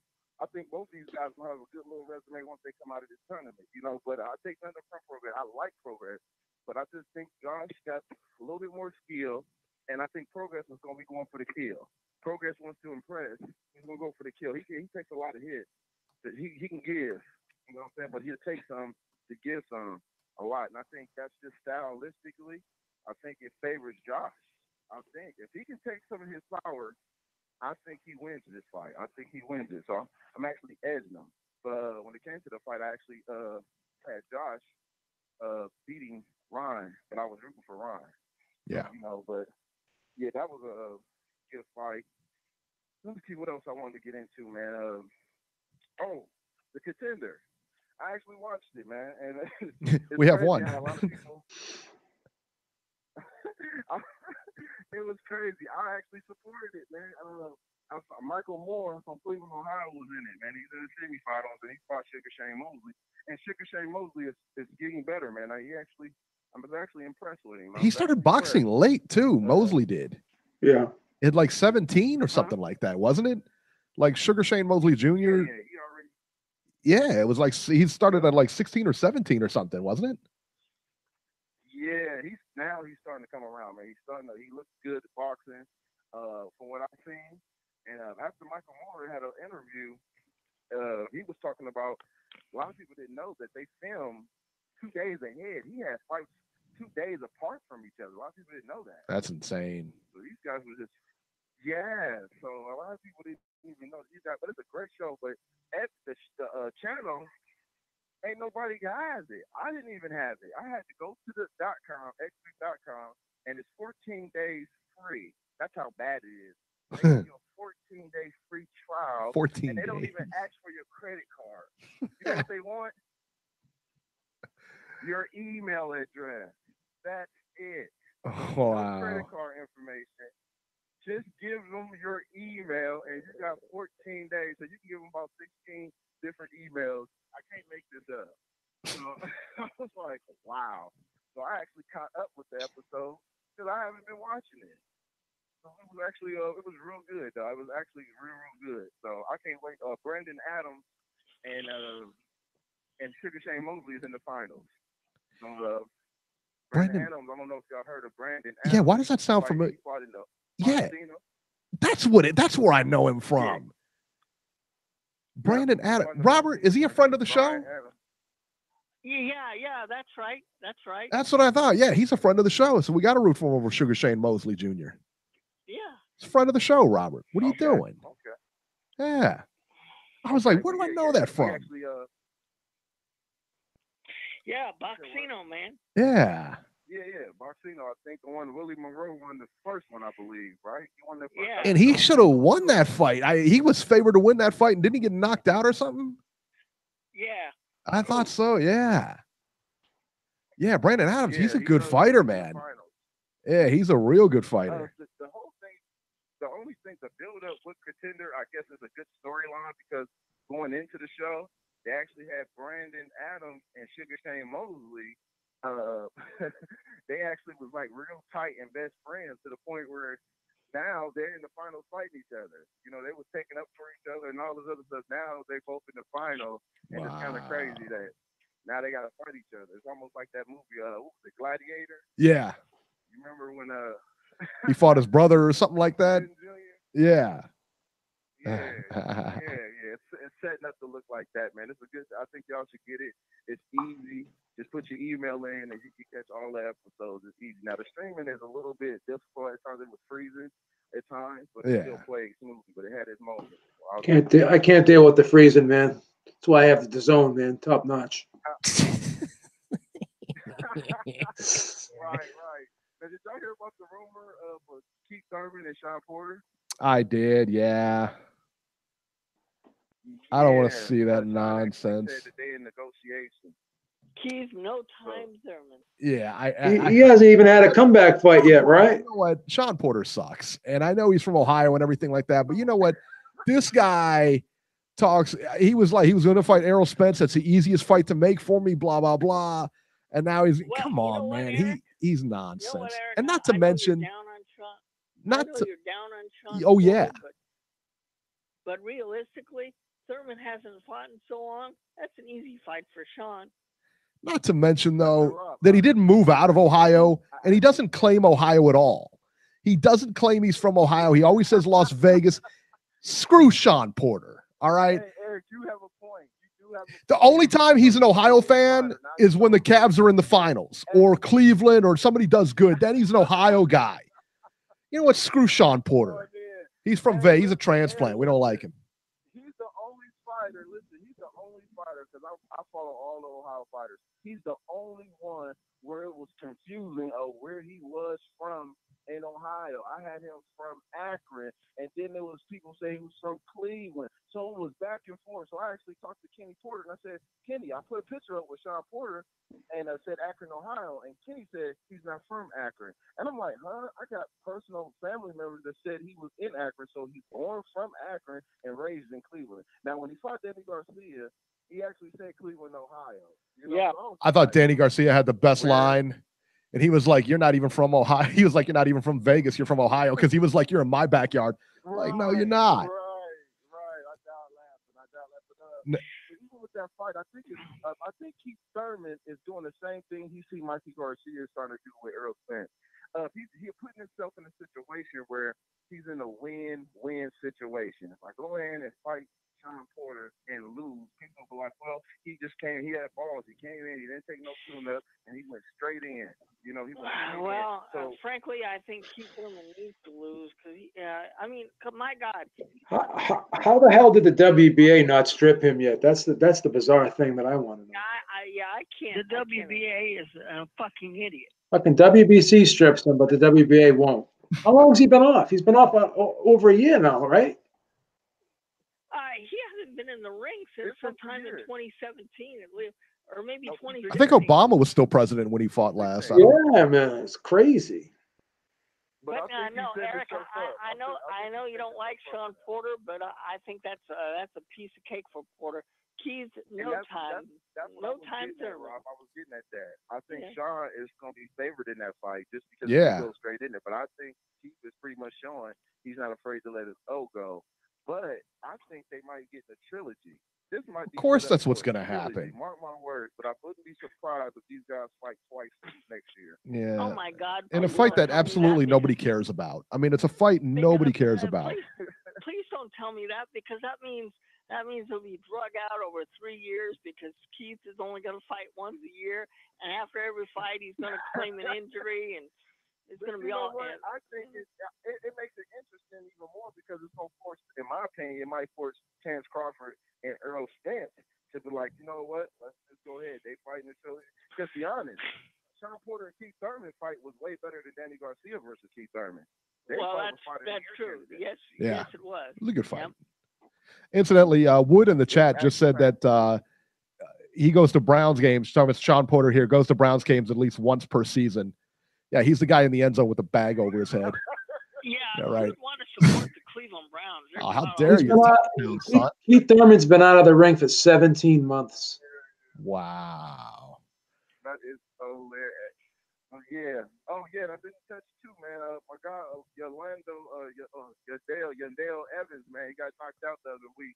I saw that. He got smashed. I know. I got to talk about all of them. I ain't hiding nowhere, man. Yeah, Yeah, he got beat pretty good, man. Yeah, that guy looked like a monster he was fighting too. And I was rooting for him because you have it on your page that he was from Ohio. He got blasted out. Horrible, man. It was like when I seen him in the ring, I was just like, that was terrible. Mortal Kombat, when the black guy, when he first fought Goro, he was getting ready, and then when he looked up, and he seen how big Goro was. That's how it was. That's what it was. Bruh, he was huge. I said, ain't no way he's winning this fight tonight. I'm trying to see. No, that guy was huge. Yeah, I'm still on the show. Oh, he's a good fighter though. Good fighter. I like to see more of him too. So I think Yadel, he's gonna regroup, man. You know, I think he had a lot heavy heart too. You know, what's his name died. The last fighter that he fought died in a car accident. So he was trying to go fight for him. And sometimes it's kind of hard to fight with a heavy heart like that. So he had a lot on his mind too. No excuses. The guy was big. I can't wait to see him. That division is getting very interesting too. But you know, I'm gonna keep going Ohio. I'm gonna be like Dr. Strange, man. Got that time stone. I'm gonna keep coming back and back and back. I got a bargain to make. That's my call, guys. All right, man. See, I told you the best call is coming from Ohio, Beeb. I agree. Wow. All right. Area codes. Keith, no time Thurman. Wow. That's right. 718. You're live. Hey, how you doing? Eric. There he is. He's the one. Suleiman, what's going on, man? Check this out, man. So you know, I just want to add on to the stuff. All the commentary is pretty good. The fights were pretty good. Mickey Roman, he showed a lot of heart. You know, the size mattered in that fight because Machado is Machado is a big dude. He's like a Machado type of size. So at the end of the day, that's gonna wear you out. And he took an unbelievable amount of punishment in the later rounds. I mean, he should decide if he's gonna retire or continue because after taking a shellacking like that, it's gonna be hard for him to keep himself as a contender status. Now, I just want to say something about Jason Rawborn. Jason Rawborn, everybody's talking about Jason Rawborn not being a great fighter. I mean, I think he's a great fighter. The thing is, he hasn't got an opportunity to fight for a world championship.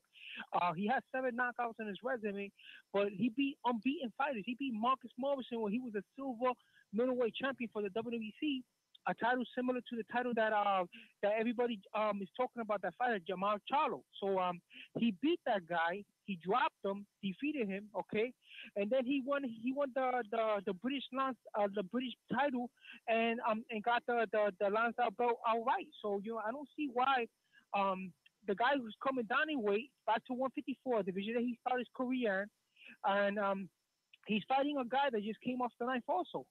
So everybody's saying, oh, Keith Thurman hasn't made a comeback. And all these things, but look at Jared Hurd. He came under the knife, and he's coming against a top echelon fighter. But the thing, he's from the UK, and everybody, I mean, he has not won a world title, but he's a British champion, a British middleweight champion that's coming down in weight and contesting for a unified championship at 154. Wow. So, I don't see why. And he won the fight against Matthew Macklin. He fought Matthew Macklin one time, and he won that fight, but they gave it to Matthew Macklin. Yeah. So that's a good fighter, a real good fighter from the UK. I'd like to see. I want to see how him use fighters from the UK and put him in his fights too. Why not? I mean, this could create a hotbed for him if he starts making fights with Eddie Hearn also, with his fighters, his stable of fighters. So, we should not talk bad about Jason Rawborn. Jason Rawborn could box. I mean, he doesn't have the power. I mean, he's not going to take risks like some fighters. He's going to use his technique. So we shouldn't be downplaying him now. He's a British champion. Give him a chance to fight for this championship. See if he could take it. How do you think he fares? I mean, how do you think he fares against Jared Hurd? Well, the guy could box. Well, Jared Hurd is a monster. He's sure. But that's the only guy that could probably give Jared Hurd a hard time. A middleweight coming down in weight like Stevens. That he has the power. He's the one that could give Jared Hurd trouble because Jared Hurd is a big junior middleweight.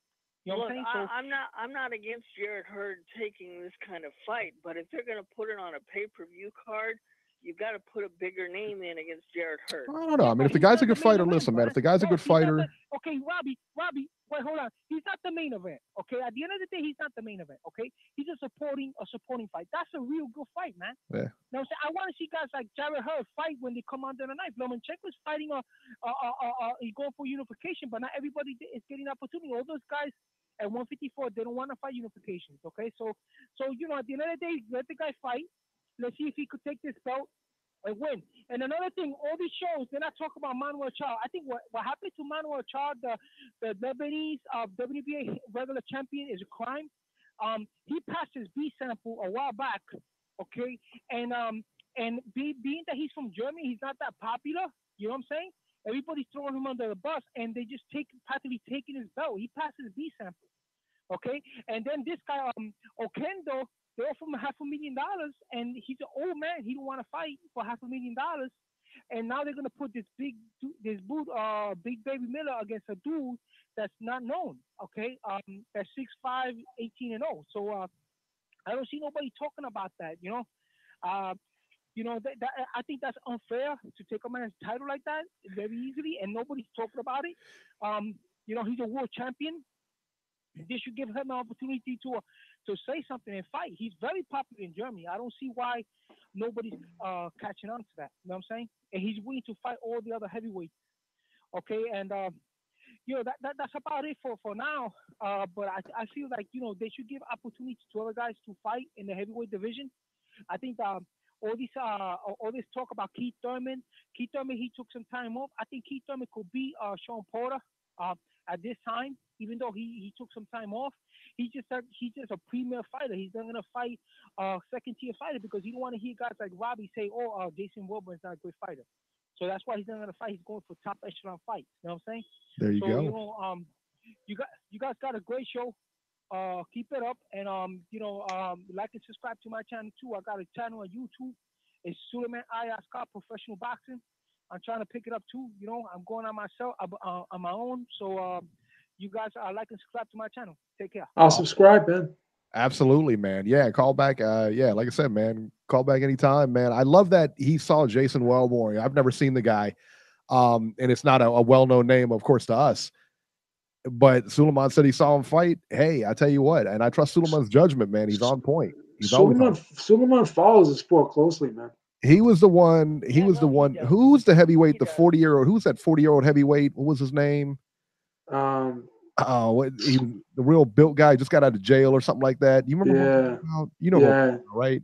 Amir Mansour. He was. I first heard talk about Amir Mansour, and he was on that kid. He was like, this guy is the real deal. And true enough, man, that guy was a good fighter, man. Yeah, he's a good fighter. Very good fighter.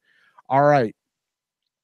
I'm excited for this next call because, Robert, it's in your stomping grounds in Stockton, 209. Now, the reason I'm excited about this is, Beeb, is this Nick or Nate Diaz? Which one do you think it is? I think it's Nate.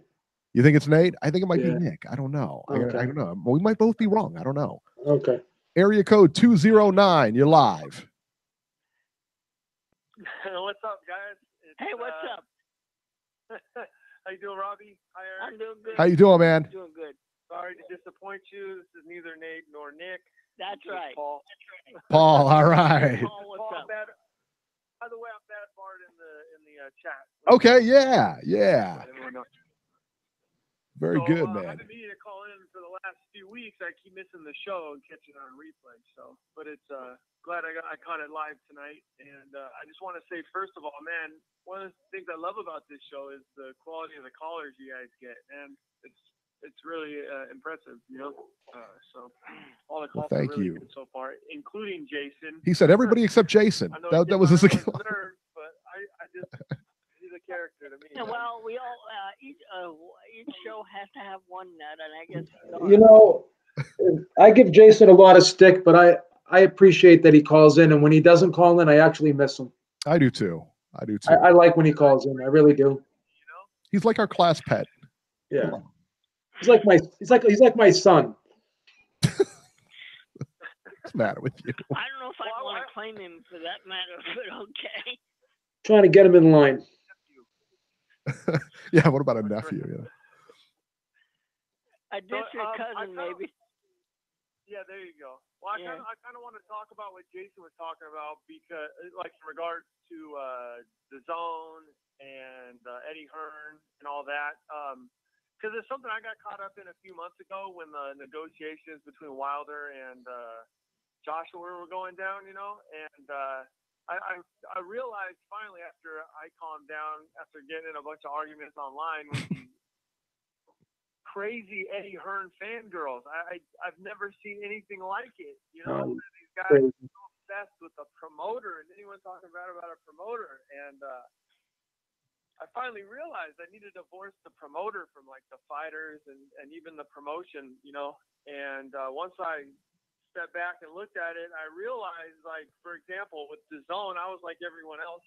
I was like, I'm not ever getting DAZN because I'm not giving any of my money to that motherfucker Eddie Hearn, you know? No way. He cost us the Joshua Wilder fight, and he's just a spoiled, arrogant guy as far as I can tell. He did cost us a Joshua Wilder fight. What was that, Eric? I said he did cost us a Joshua Wilder fight because Wilder was definitely. What did they offer him? $80 million. That's what I heard. They offered him $80 million, and he turned it down. Exactly. Obviously, Barry and Eddie told him, convinced AJ. Unfortunately for AJ's career too, that's what I was saying at the time.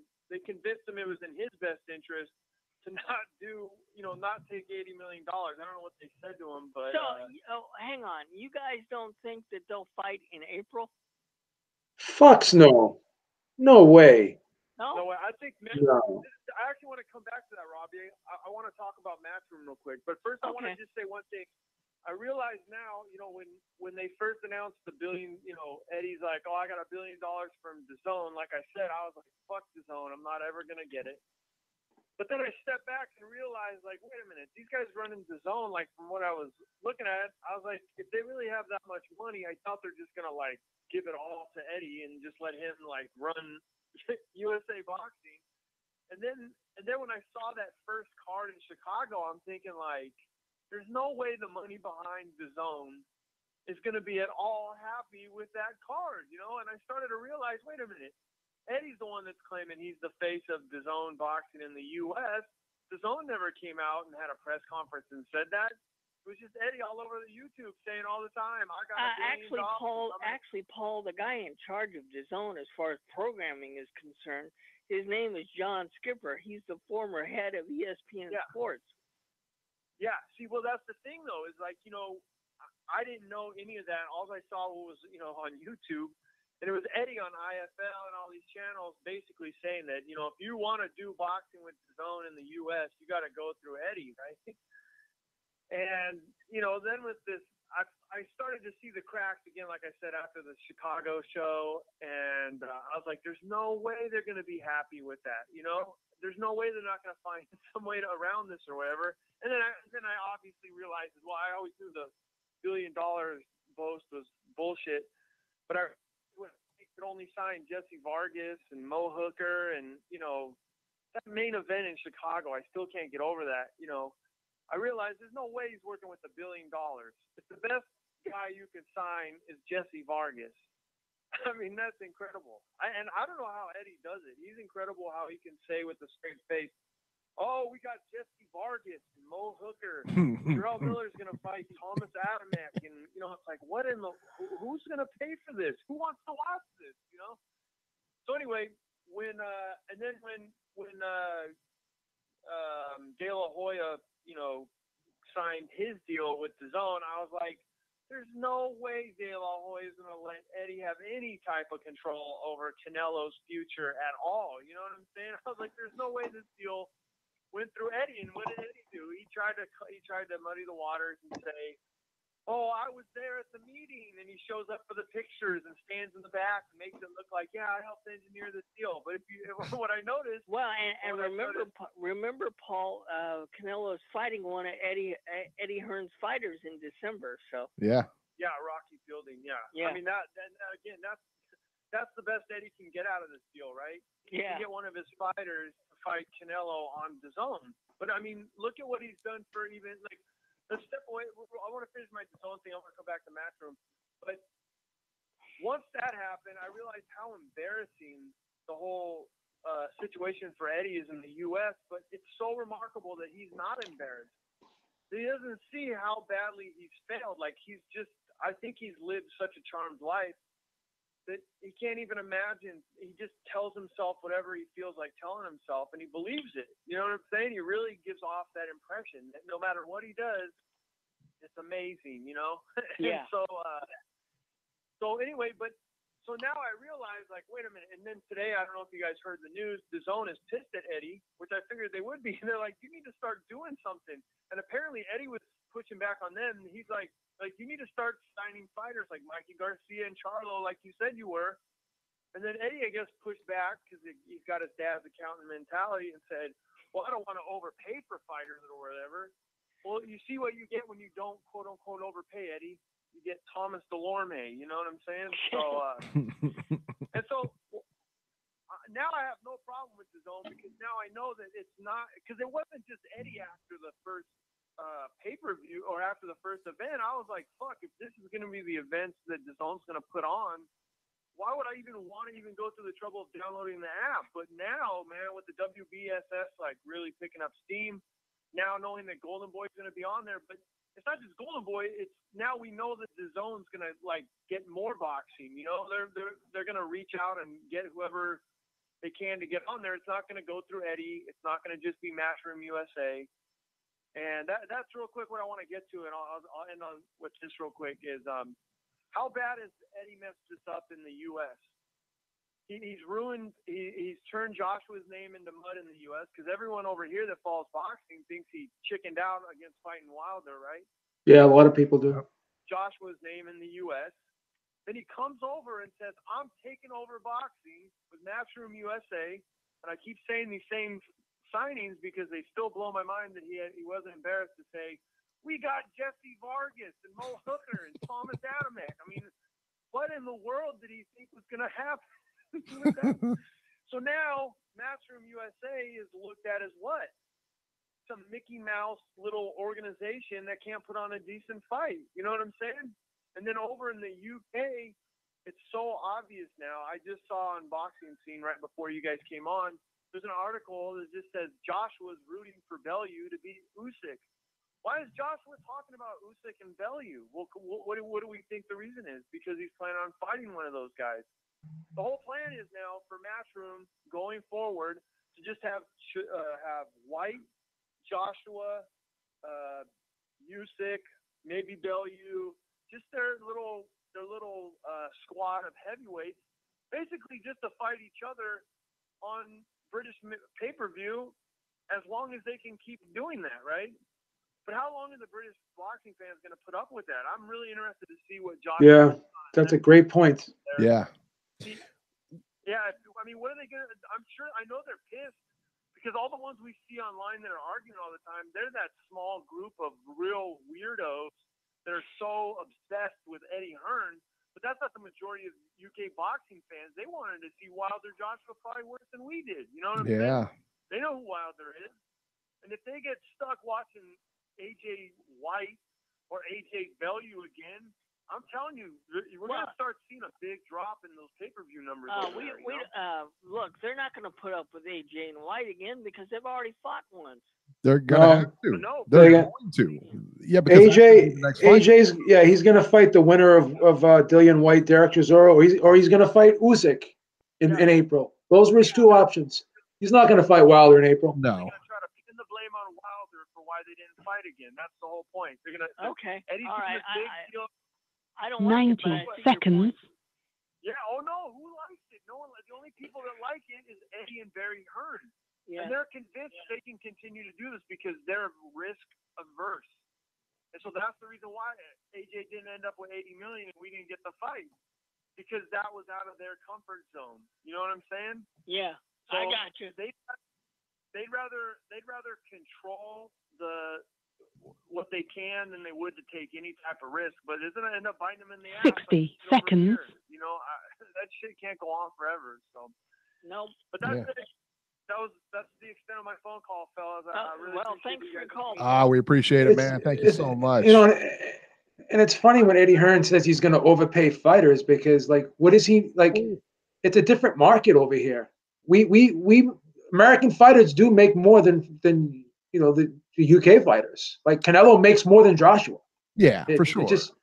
So if you're gonna pay our guys, then you're gonna have to You are going to have to overpay him according to your UK standards. Right. And, he brought up a real good point. He's like, and you see in the writing on the wall that on DAZN, you're going to see AJ, you're going to see Dillian White, you're going to see Chisora. Chisora's not part of that, I don't think. But you're going to see AJ, you can see Dillian White, his core group of guys.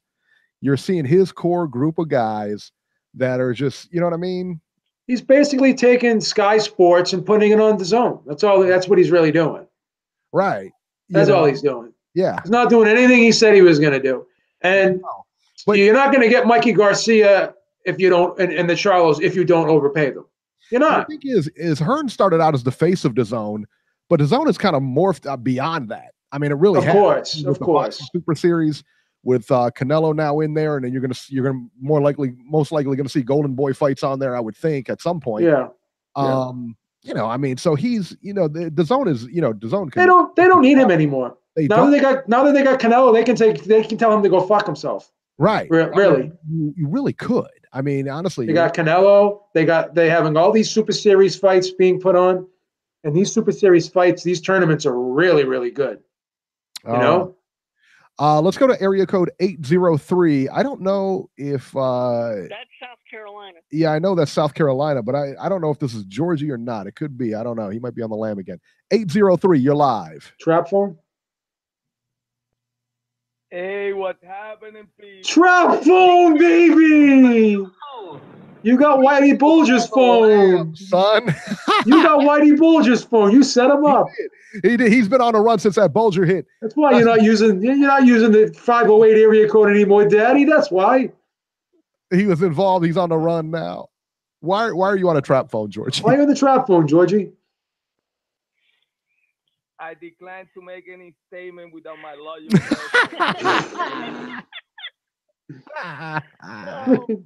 All right. Before we go, Georgie, before we go any further, you know that of all the people, I hate to humiliate you like this, but I'm going to. Georgie, you took the bet, and you're going to take another L. And that's the way it is. You took the bet. You got to be a man. Now you're Stone Cold said so. That's right. Listen, brother. You guys got it. If I gotta take the bet, I take the bet. I was joking, but you know. No. He wasn't joking. You seen him, Beeb. He wasn't joking. I take it. Yeah. You're gonna take it right on the chin, son. Of course, you're gonna take it because you love getting those pies. Yeah. And you know what? It's gonna be a Boston cream pie. No more of these little small pies. I want the big whipped cream pie. No more of those little mini table talk pies that the Beeb uses. Yeah, not Beeb's pie. Every time I lose, I don't even get a pie. I get a tart. Yeah. I'm such a scandalous bastard. As an A-side. Give it to me. Not like previous callers. Before respect it. They don't respect numbers and they don't respect, the greatest of all time. I'm the GOAT. I'm the champ around here. I do. I'm gonna buy the Boston cream pie for you this time. That's right. That's right. He gonna do it too. If I lose, got no choice. What? Son, you're betting me. Of course you're gonna lose. See, Georgie, you always pick the fights that are not 50-50. It's the only way. What happened with my Puerto Rican dude first round? He didn't say anything. Cricket. He didn't even mention the fight. He didn't even acknowledge it. I got to pick up the uphill battle. It's not going to happen. It's the A-side. Listen, talking about A-side, what's going on with these ticket sales? So I really don't give a fuck about the fight, but I see Jason criticizing, everybody criticizing Eddie Hearn. And they talking about 7,000 tickets with 30 days to go. They still got a lot of tickets to sell. They got 11. They got fucking 10,000 tickets left. Yeah. I mean, look, they only got 10,000 more to sell. That's it. That undercard is horrible. Listen, man. I tell you what, I'm looking more forward to the Jared Hurd fight. After talking to Suleiman, I'm looking forward to the Jarrett Hurd fight now. Yeah, that's true. I am. And Joe Joyce on that card, I want to see Joe Joyce fight. So I'm not hating it that. I mean, it's not what they said it was going to be. Well, it's going to depend on how much they decide to charge, guys. Robert, will you pay for the fight regardless? You seen her coming out of fucking surgery?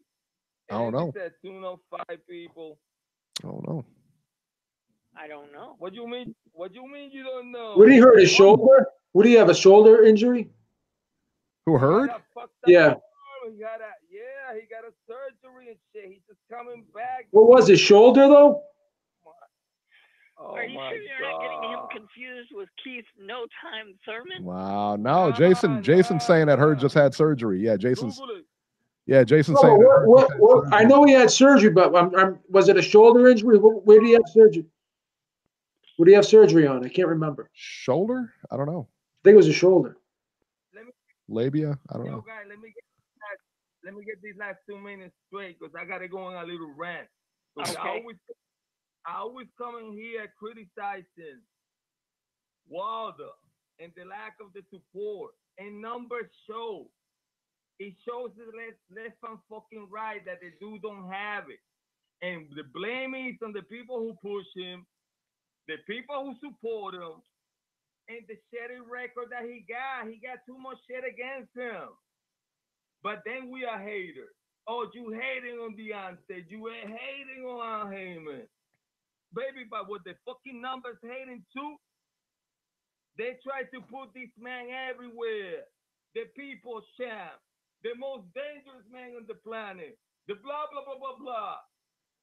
Come on, bro. It doesn't reflect.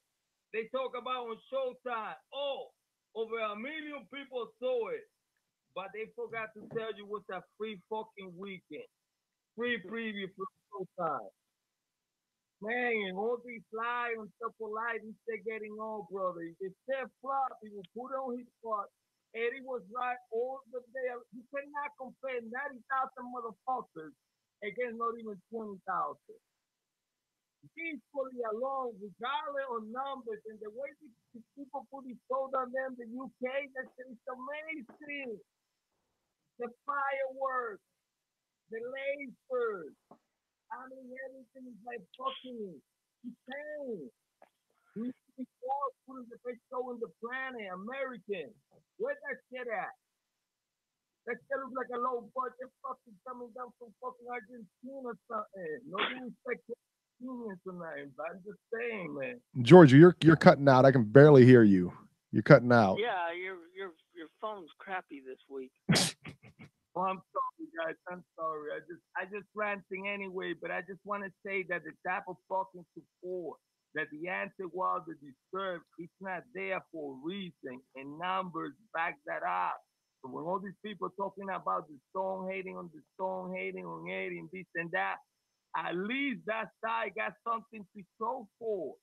They got something to show for. What the fuck they got the other side? Bunch of haters talking shit. I'm out. Everybody out there, support the channel. Give them a thumb up. And Donaire, we're going, baby. We're taking it for glory and you for England. All right, Georgie. Hey, listen, I wasn't listening to most of Georgie's call because I was over here shining my belt. So what do you think? You think Donaire does it? You think he does it again? Lightning strike twice? No. I don't either. No. I can't see it. I'm gonna cry and he's gonna take another pie in the face. Love it. Love it. All right, let's go to news and rumors, and then we're gonna go back to Jason. Apparently, he's got something he wants to get off his chest. Jason, my son. We gotta go. Wait a minute. We gotta go back to him, really, Eric? Robbie, please, Robbie. Robert sounded like that was the worst thing ever. Robbie. All right. News and rumors. We'll do this real quick because we're on overtime here. Yeah, we're on OT, don't get paid after 9 o'clock. That's right, man. It's not in the contract. That's right. That's right. Mikey Garcia vacates the title. He's vacated his IBF lightweight title instead of facing mandatory opponent Richard Comey, or Kame, whichever one. This leads to speculation that he'll be facing Errol Spence Jr. next. February. Is that the fight that's going to happen? I think so. It looks like it. Yeah, I'm hearing a lot of. I think it's a complete mismatch. Yeah, do you think that's a mismatch, Beeb? It seems like it is. Listen, I would take a pie bet. I would take Spence. I would take a pie bet on that because I don't think Garcia's going to do it. Oh, how big are you to take Spence? Right. That's hey, I'm going out on a limb here. I mean, Hey, look, guys. I like Mikey Garcia, but I don't see no way in hell he comes out of yeah, I can't. I just don't see it. I don't know what he sees, but wow. I don't know. Even his trainers, I think were against this fight. They don't want him to take it. They do not want him. It's a bad fight. 100% true. It's a really bad fight. Bad matchup for him. Mikey's a top-notch fighter, but I see destruction, man. If you wanted to fight any welterweight, you should have fought Danny Garcia or something. Listen, I mean, you're talking about like Spence. They're talking about Spence like he can move up to middleweight. They're talking about him like being able to move up to middleweight. Spence ain't got that much more time left for welterweight. He's fucking big. Yeah, he is. He's not even a welterweight. He's at least a junior middleweight, squeezing down a welterweight. Big guy. He cuts down. And this lightweight's gonna go up and fight. Oh, this is. I mean, I don't know. Right. I don't understand this fight. I see a horrible. And the scary part about that is we talked about it last week. Showtime is considering that for pay-per-view. Really? Yeah. That's gonna be one of the quickest main events we've ever saw. Nah, I don't know about that. I mean, I'm giving. I tell you what, I'd buy it. You think? Do you think Mikey goes the distance to survive? Yeah, I don't know. I think he probably does. Yeah, I wouldn't. Yeah, I think he might go the distance. I mean, I don't see him. I mean, Mikey's listen, man. Mikey's not a bad fighter. He's a great fighter. I think that he could go the distance, and I understand that, but the disadvantages he has. My God, I could see Earl putting him to sleep. Not with one shot, though. I don't see him going out like that. I mean, I don't know. I don't see Mikey Garcia getting. I think he's too slick to get knocked out. Honestly, I think he's too slick to. He may take the L, but I don't really see him getting knocked out. I don't think. Beeb, you're the breaker down of fights here. Do you see him surviving 12 rounds with Earl? You know why? You know what makes me say he won't is the body work. The body work is too much. You think this could look like Terry Norris, Meldrick Taylor? Yeah, wow. Absolutely. Perfect example. There you go. I mean, look at Lamont Peterson. Lamont Peterson got stopped for body shots. That guy's a durable guy. I just don't see Mikey surviving. This is a stupid move. It's a bad move. Yeah. For Mikey Garcia. I don't like it. I want to see the fight though. I don't know why. I want to see the fight, man. Yeah, I mean, like I'm saying all this now, and then come friggin' January 15th, I'm be like, oh wow, the fight's in a couple of weeks. I'm a loser. I'm a degenerate. I'm a complete degenerate. I'm sick, man. I go to a therapist once a week because of this. You got to go to those groups. Me and Beeb are in those groups. You guys have totally ruined my optimism for December 1, man. Don't listen to me. I got a therapist, Robbie. What a horrible undercard. Jeez. Oh, stop it. All right. Dana White says if Mayweather wants Khabib, it'll be in the UFC. Dana White gave an interview with TMZ and said if Mayweather wants to fight Khabib, it needs to be in the UFC. He said we already came over to boxing, and it's basically Floyd's turn if he wants to fight. The irony is that Floyd's coming to the UFC. I think it's a bigger fight than if it took place in boxing. I think he gets paid more. I think everything like that. Yeah. Now Khabib's manager has come out and said there's no way this fight can take place in the UFC because it's a complete mismatch, which I agree. Thank you to Ohio Runs Boxing. Thank you for the donation in the chat. He says rematch with Kami and Easter for the vacant IBF. Possibility. I wonder. No, Kami's going to fight somebody else. He's not going to. I think some Russian guy or something like that. I heard. So I don't know. Yeah, it would be nice though. Yeah. Dillian White and Derek Chisora. That beautiful match is set for December 22nd. If there's nothing else on that day, I might watch it. The last fight. Listen, man, the last fight was good. You can't say anything. The last fight was very good. Match up well together, these two guys. Yeah, they do. It had a very good fight, but maybe I'm in the minority, but I've already seen it. And I don't see it again. I'm not big on rematches. I was excited when they were talking about him fighting Ortiz, and I was kind of disappointed. Yeah, right. I got disappointed when that fell through, man. Joshua's already fought White. They're not going to want to see that. All right. And of course, our last story before we go to Jason here, Floyd and Oscar go at it again on social media. These two clowns are, who cares? Who cares? They're at it. They're issues to throw it on social media. Who cares? They're both of them, both of them have flaws and they're pointing each other's flaws out. Why don't you go and promote your fighters? Why don't we get somebody aside from Canelo, a big contract over at Golden Boy? And why don't we get anybody on the map over at Floyd's place? Yeah. Get anybody. Where's Badu Jack at? Where's Tank Davis at? He's complaining about his contract too. Get Tank a fight. Yeah, I mean, let's go do. Joel Lopez in the chat just said ringside. Don't go to 706. I totally agree. There's only one Jason Shaw. All right. Before we get overwhelmed, everybody please vote on Tuesday, guys. Wow, look at Robert. That's right. Look at that, Robert. You better not vote for Pelosi, Robbie. The red man runneth. I hate that woman, Beeb. I hate that woman. Oh, that's a strong word. One thing about hate, it does nothing to the person that you're directing it towards. It eats away at you, Robbie. It eats away at you. Staunch Republican over here. No, I already voted, and I wouldn't vote for that woman. No, I don't. I'm not a big fan of hers. He said across the board red. That's what he's doing.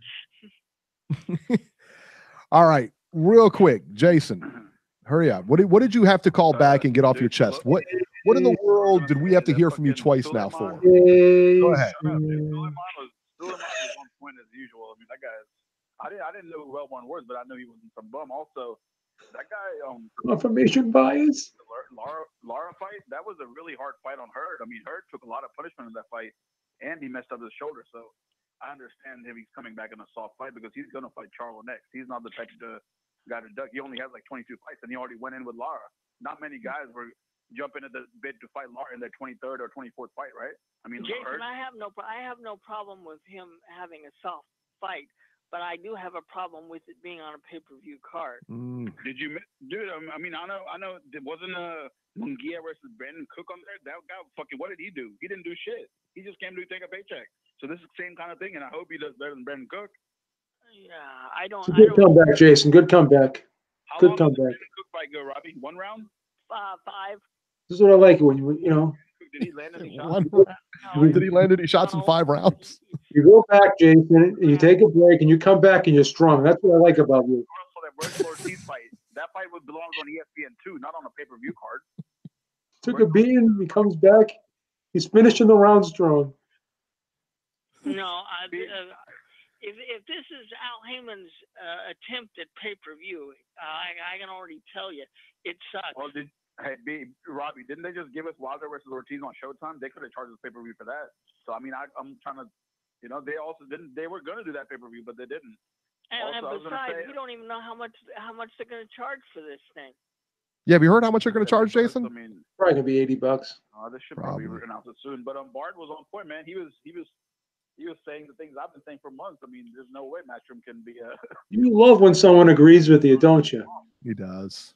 Makes him feel. You love it, man.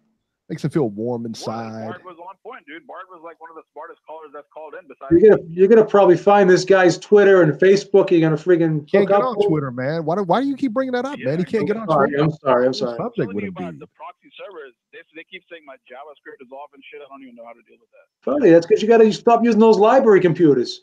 I use MacBook, bro. I don't use library computers. They got MacBooks at your library? I mean, we don't do that shit here. We don't do that in Atlanta.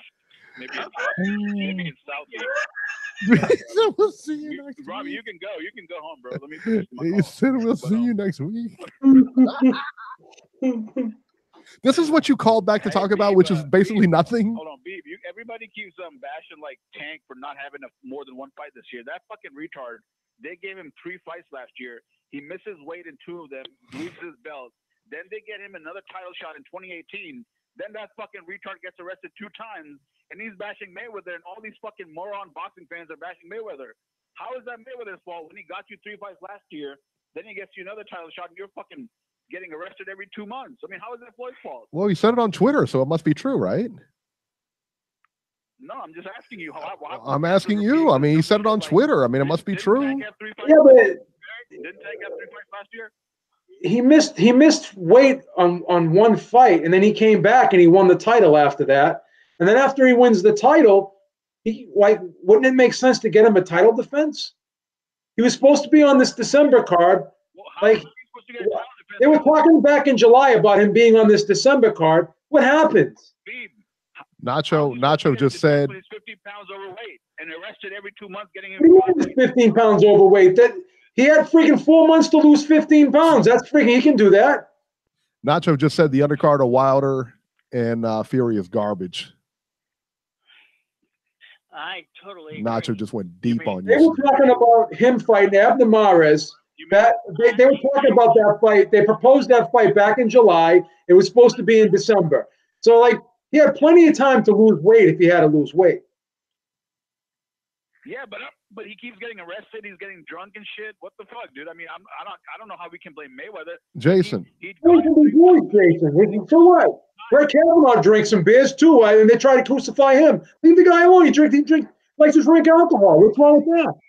Did you see Tank? Did you see Tank on video? He's not on beers, bro. He's more than on beers. He's on proper 12, son. Proper 12 rules. You know that. I enjoy him. What you gotta say? Hey, listen, Nacho just laid you a beating in the chat. Most of these people act like Tank didn't have 3 fights last year. I mean, he did also. Another thing I want to talk about boxing fans. In the UFC, all these fighters fight like one time a year, one time every 2 years, like Nate Diaz, like John Jones, like TJ Dillashaw, like Cody Garbrandt. They have like one fight a year. I don't hear any fucking UFC fan like bad mouthing them and bashing them. Because we know what goes on. Jason. If a guy fights one time a year, oh my God, I can't be a fan of him because he's not fighting enough. I don't hear that from UFC fans. We're always fucking bashing on fighters. We don't hear that. I don't hear any fucking UFC fan bashing TJ Dillashaw or Cody Garbrandt. Daniel Cormier fought 3 times this year. What are you talking about? Yeah. One fight in 2 years. Daniel Cormier fought 3 times, baby. He defended the light heavyweight title and the heavyweight title. What are you talking about, baby? You can't be crying about it. Jesus Christ. Hey, Jason, Nacho. No UFC fans complaining about it. Nacho said that Tank Davis slept with Floyd's daughter, and that's why he's getting treated like this. Who Tank slept with Nacho's daughter? He gangbanged her? That's what I heard too. No, Davis was sleeping with Floyd's daughter. That's what I heard. That's what Nacho said. Whoa, you don't talk about Nacho like that. Whoa. Yeah, you can't say that. That's all they can resort to because Nacho just burned him, man. I mean, just because Nacho took you out in 3 seconds, I mean, you can't talk like that, man. So he's got to go south. Go back for that? Really? Wow. Is that true? He slept with Floyd's daughter, Jason? We had to go back to 706 for that? Really? I think he's off the line. Oh, he's off? Yeah, I think he is. Jesus Christ. Jason, did that happen? Wow. Oh, Jason? Jason? He's gone, thank God, Beeb. Oh, God. Jesus Christ. Oh, yeah. For Wood, the call-in number doesn't work after 9, so yeah. No. You got. Sorry, guys. Get yourselves in the queue and just stay on. Like if you get on, you can stay on afterwards. Yeah, if you call in before 9 and just hang on there. Yeah. You can hang out for as long as you want. They don't kick us off blog till like 10 o'clock. 10 o'clock, I think. I think we got 3 hours and they'll throw us off. We can go 3 hours, man. That's all I pay for. That's all I pay for, and they'll throw me off. That's what they do. 3 hours is more than enough time. I don't think we ever. Jason said that he texted me earlier on, and he was like, "You guys should go to a 3-hour show." I'm like, 3 hours? 3 hours? You kidding me? What to talk about for 3 hours? Yeah, you know why he wants a 3-hour show? So he can talk for an hour. Yeah, right. He'll have more time to talk. I can't believe we had to bring him on twice, man. Robbie's so upset about that. Robbie's so upset about that. What's the kid's gonna do if he's not calling into this show? He's probably gonna do something stupid out there. The other callers on twice. Why him? You've done that twice now.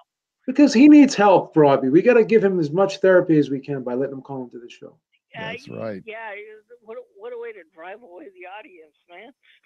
Yeah, Corey Lee's in the chat. Yeah, it's late. We can't call in right now. Oh, Corey, I was thinking about you. Go follow Corey on YouTube. You get his boxing channel, Corey Lee Boxing on YouTube. Robert, before we get out of here, so I heard quite a bit of rumors about last week about your birthday party. You want to elaborate on this, or should I just say what I heard? Hey, Eric, I don't know what you've heard, but I had a very nice, quiet birthday. Robbie, don't even try it. Don't even try it. I heard you had strippers over there and everything. People heard chicks jumping out of cakes. This is what I heard. I heard he was at the strip club. I heard he left with 2 other strippers there. That's what I heard. I've got it on very good account. Whipped cream sundaes they had. Well, very good account, Robert. If you can show me the video, Eric, I'd be glad to see it. Well, if I had the video, it'd be out there being sold right now. All right? Let's put it that way. I have the video, and I'm putting it on xvideos.com. Xvideos.com. I thought Beeb got the exact site down. Don't forget to vote. I'm a loser. What else do I got? It's important. Robert, I'm sorry about that. Go ahead. You wanted everybody to vote, and you wanted them to vote Republican. Yeah, everybody, please get out and vote and express your opinion. Is there going to be a blue wave, Robbie, or is it going to be a red wave? What's it going to be? What are you predicting? Who wins that? I think it's going to be split. I think blue's going to take the House, and the red will keep the Senate. Okay. Yeah. You don't think that the House could go red? Could stay red? It's tight. It's tight. Doesn't look that way. Doesn't look that way. What about the governors? Who do you think's going to win these governor races? Well, in California, we're going to. It looks like it's going to be a landslide for the Democrats. Which California's all blue. Who's going to win that Florida race there? Yeah. The Florida race is going to be. It's going to come down to the wire. They may be counting votes on Wednesday morning. That's how close that race is. Yeah. Okay. Oh no. But we'll see. No, I think Tuesday. Yeah, if people can't talk about boxing, if you want to be clued into some theater, I think Tuesday night's going to be very interesting. Well, I heard that too. I heard too that if you're voting Republican, they said if you're voting Republican, show up Wednesday and vote for Republicans on Wednesday. And they said that way, I think that how does that work, Robert? If they show up Wednesday and vote? Well, Wednesday don't count, Eric, because the election's over with. But no, seriously, guys. Anybody here in the U.S. that's listening, if you're a registered voter, get out and vote. There you go. I've already voted. I voted a week ahead of time. I took advantage of early voting. And vote for the best candidate. Don't vote because he's Republican or Democrat. Vote for the best candidate. Don't be a sheep. Don't be a lemming. And make sure you look. You're an American citizen. You've got the right to vote. Use it. That's right. I agree. No matter what side of the political spectrum you're on, use it. Right. There you go. All right, that'll do it for this edition of Ringside Reporter. As always, you can catch Robert on Twitter at Ringside Robert, or you can call Ringside Robbie's Corner at 917-259-1810 and leave him a message.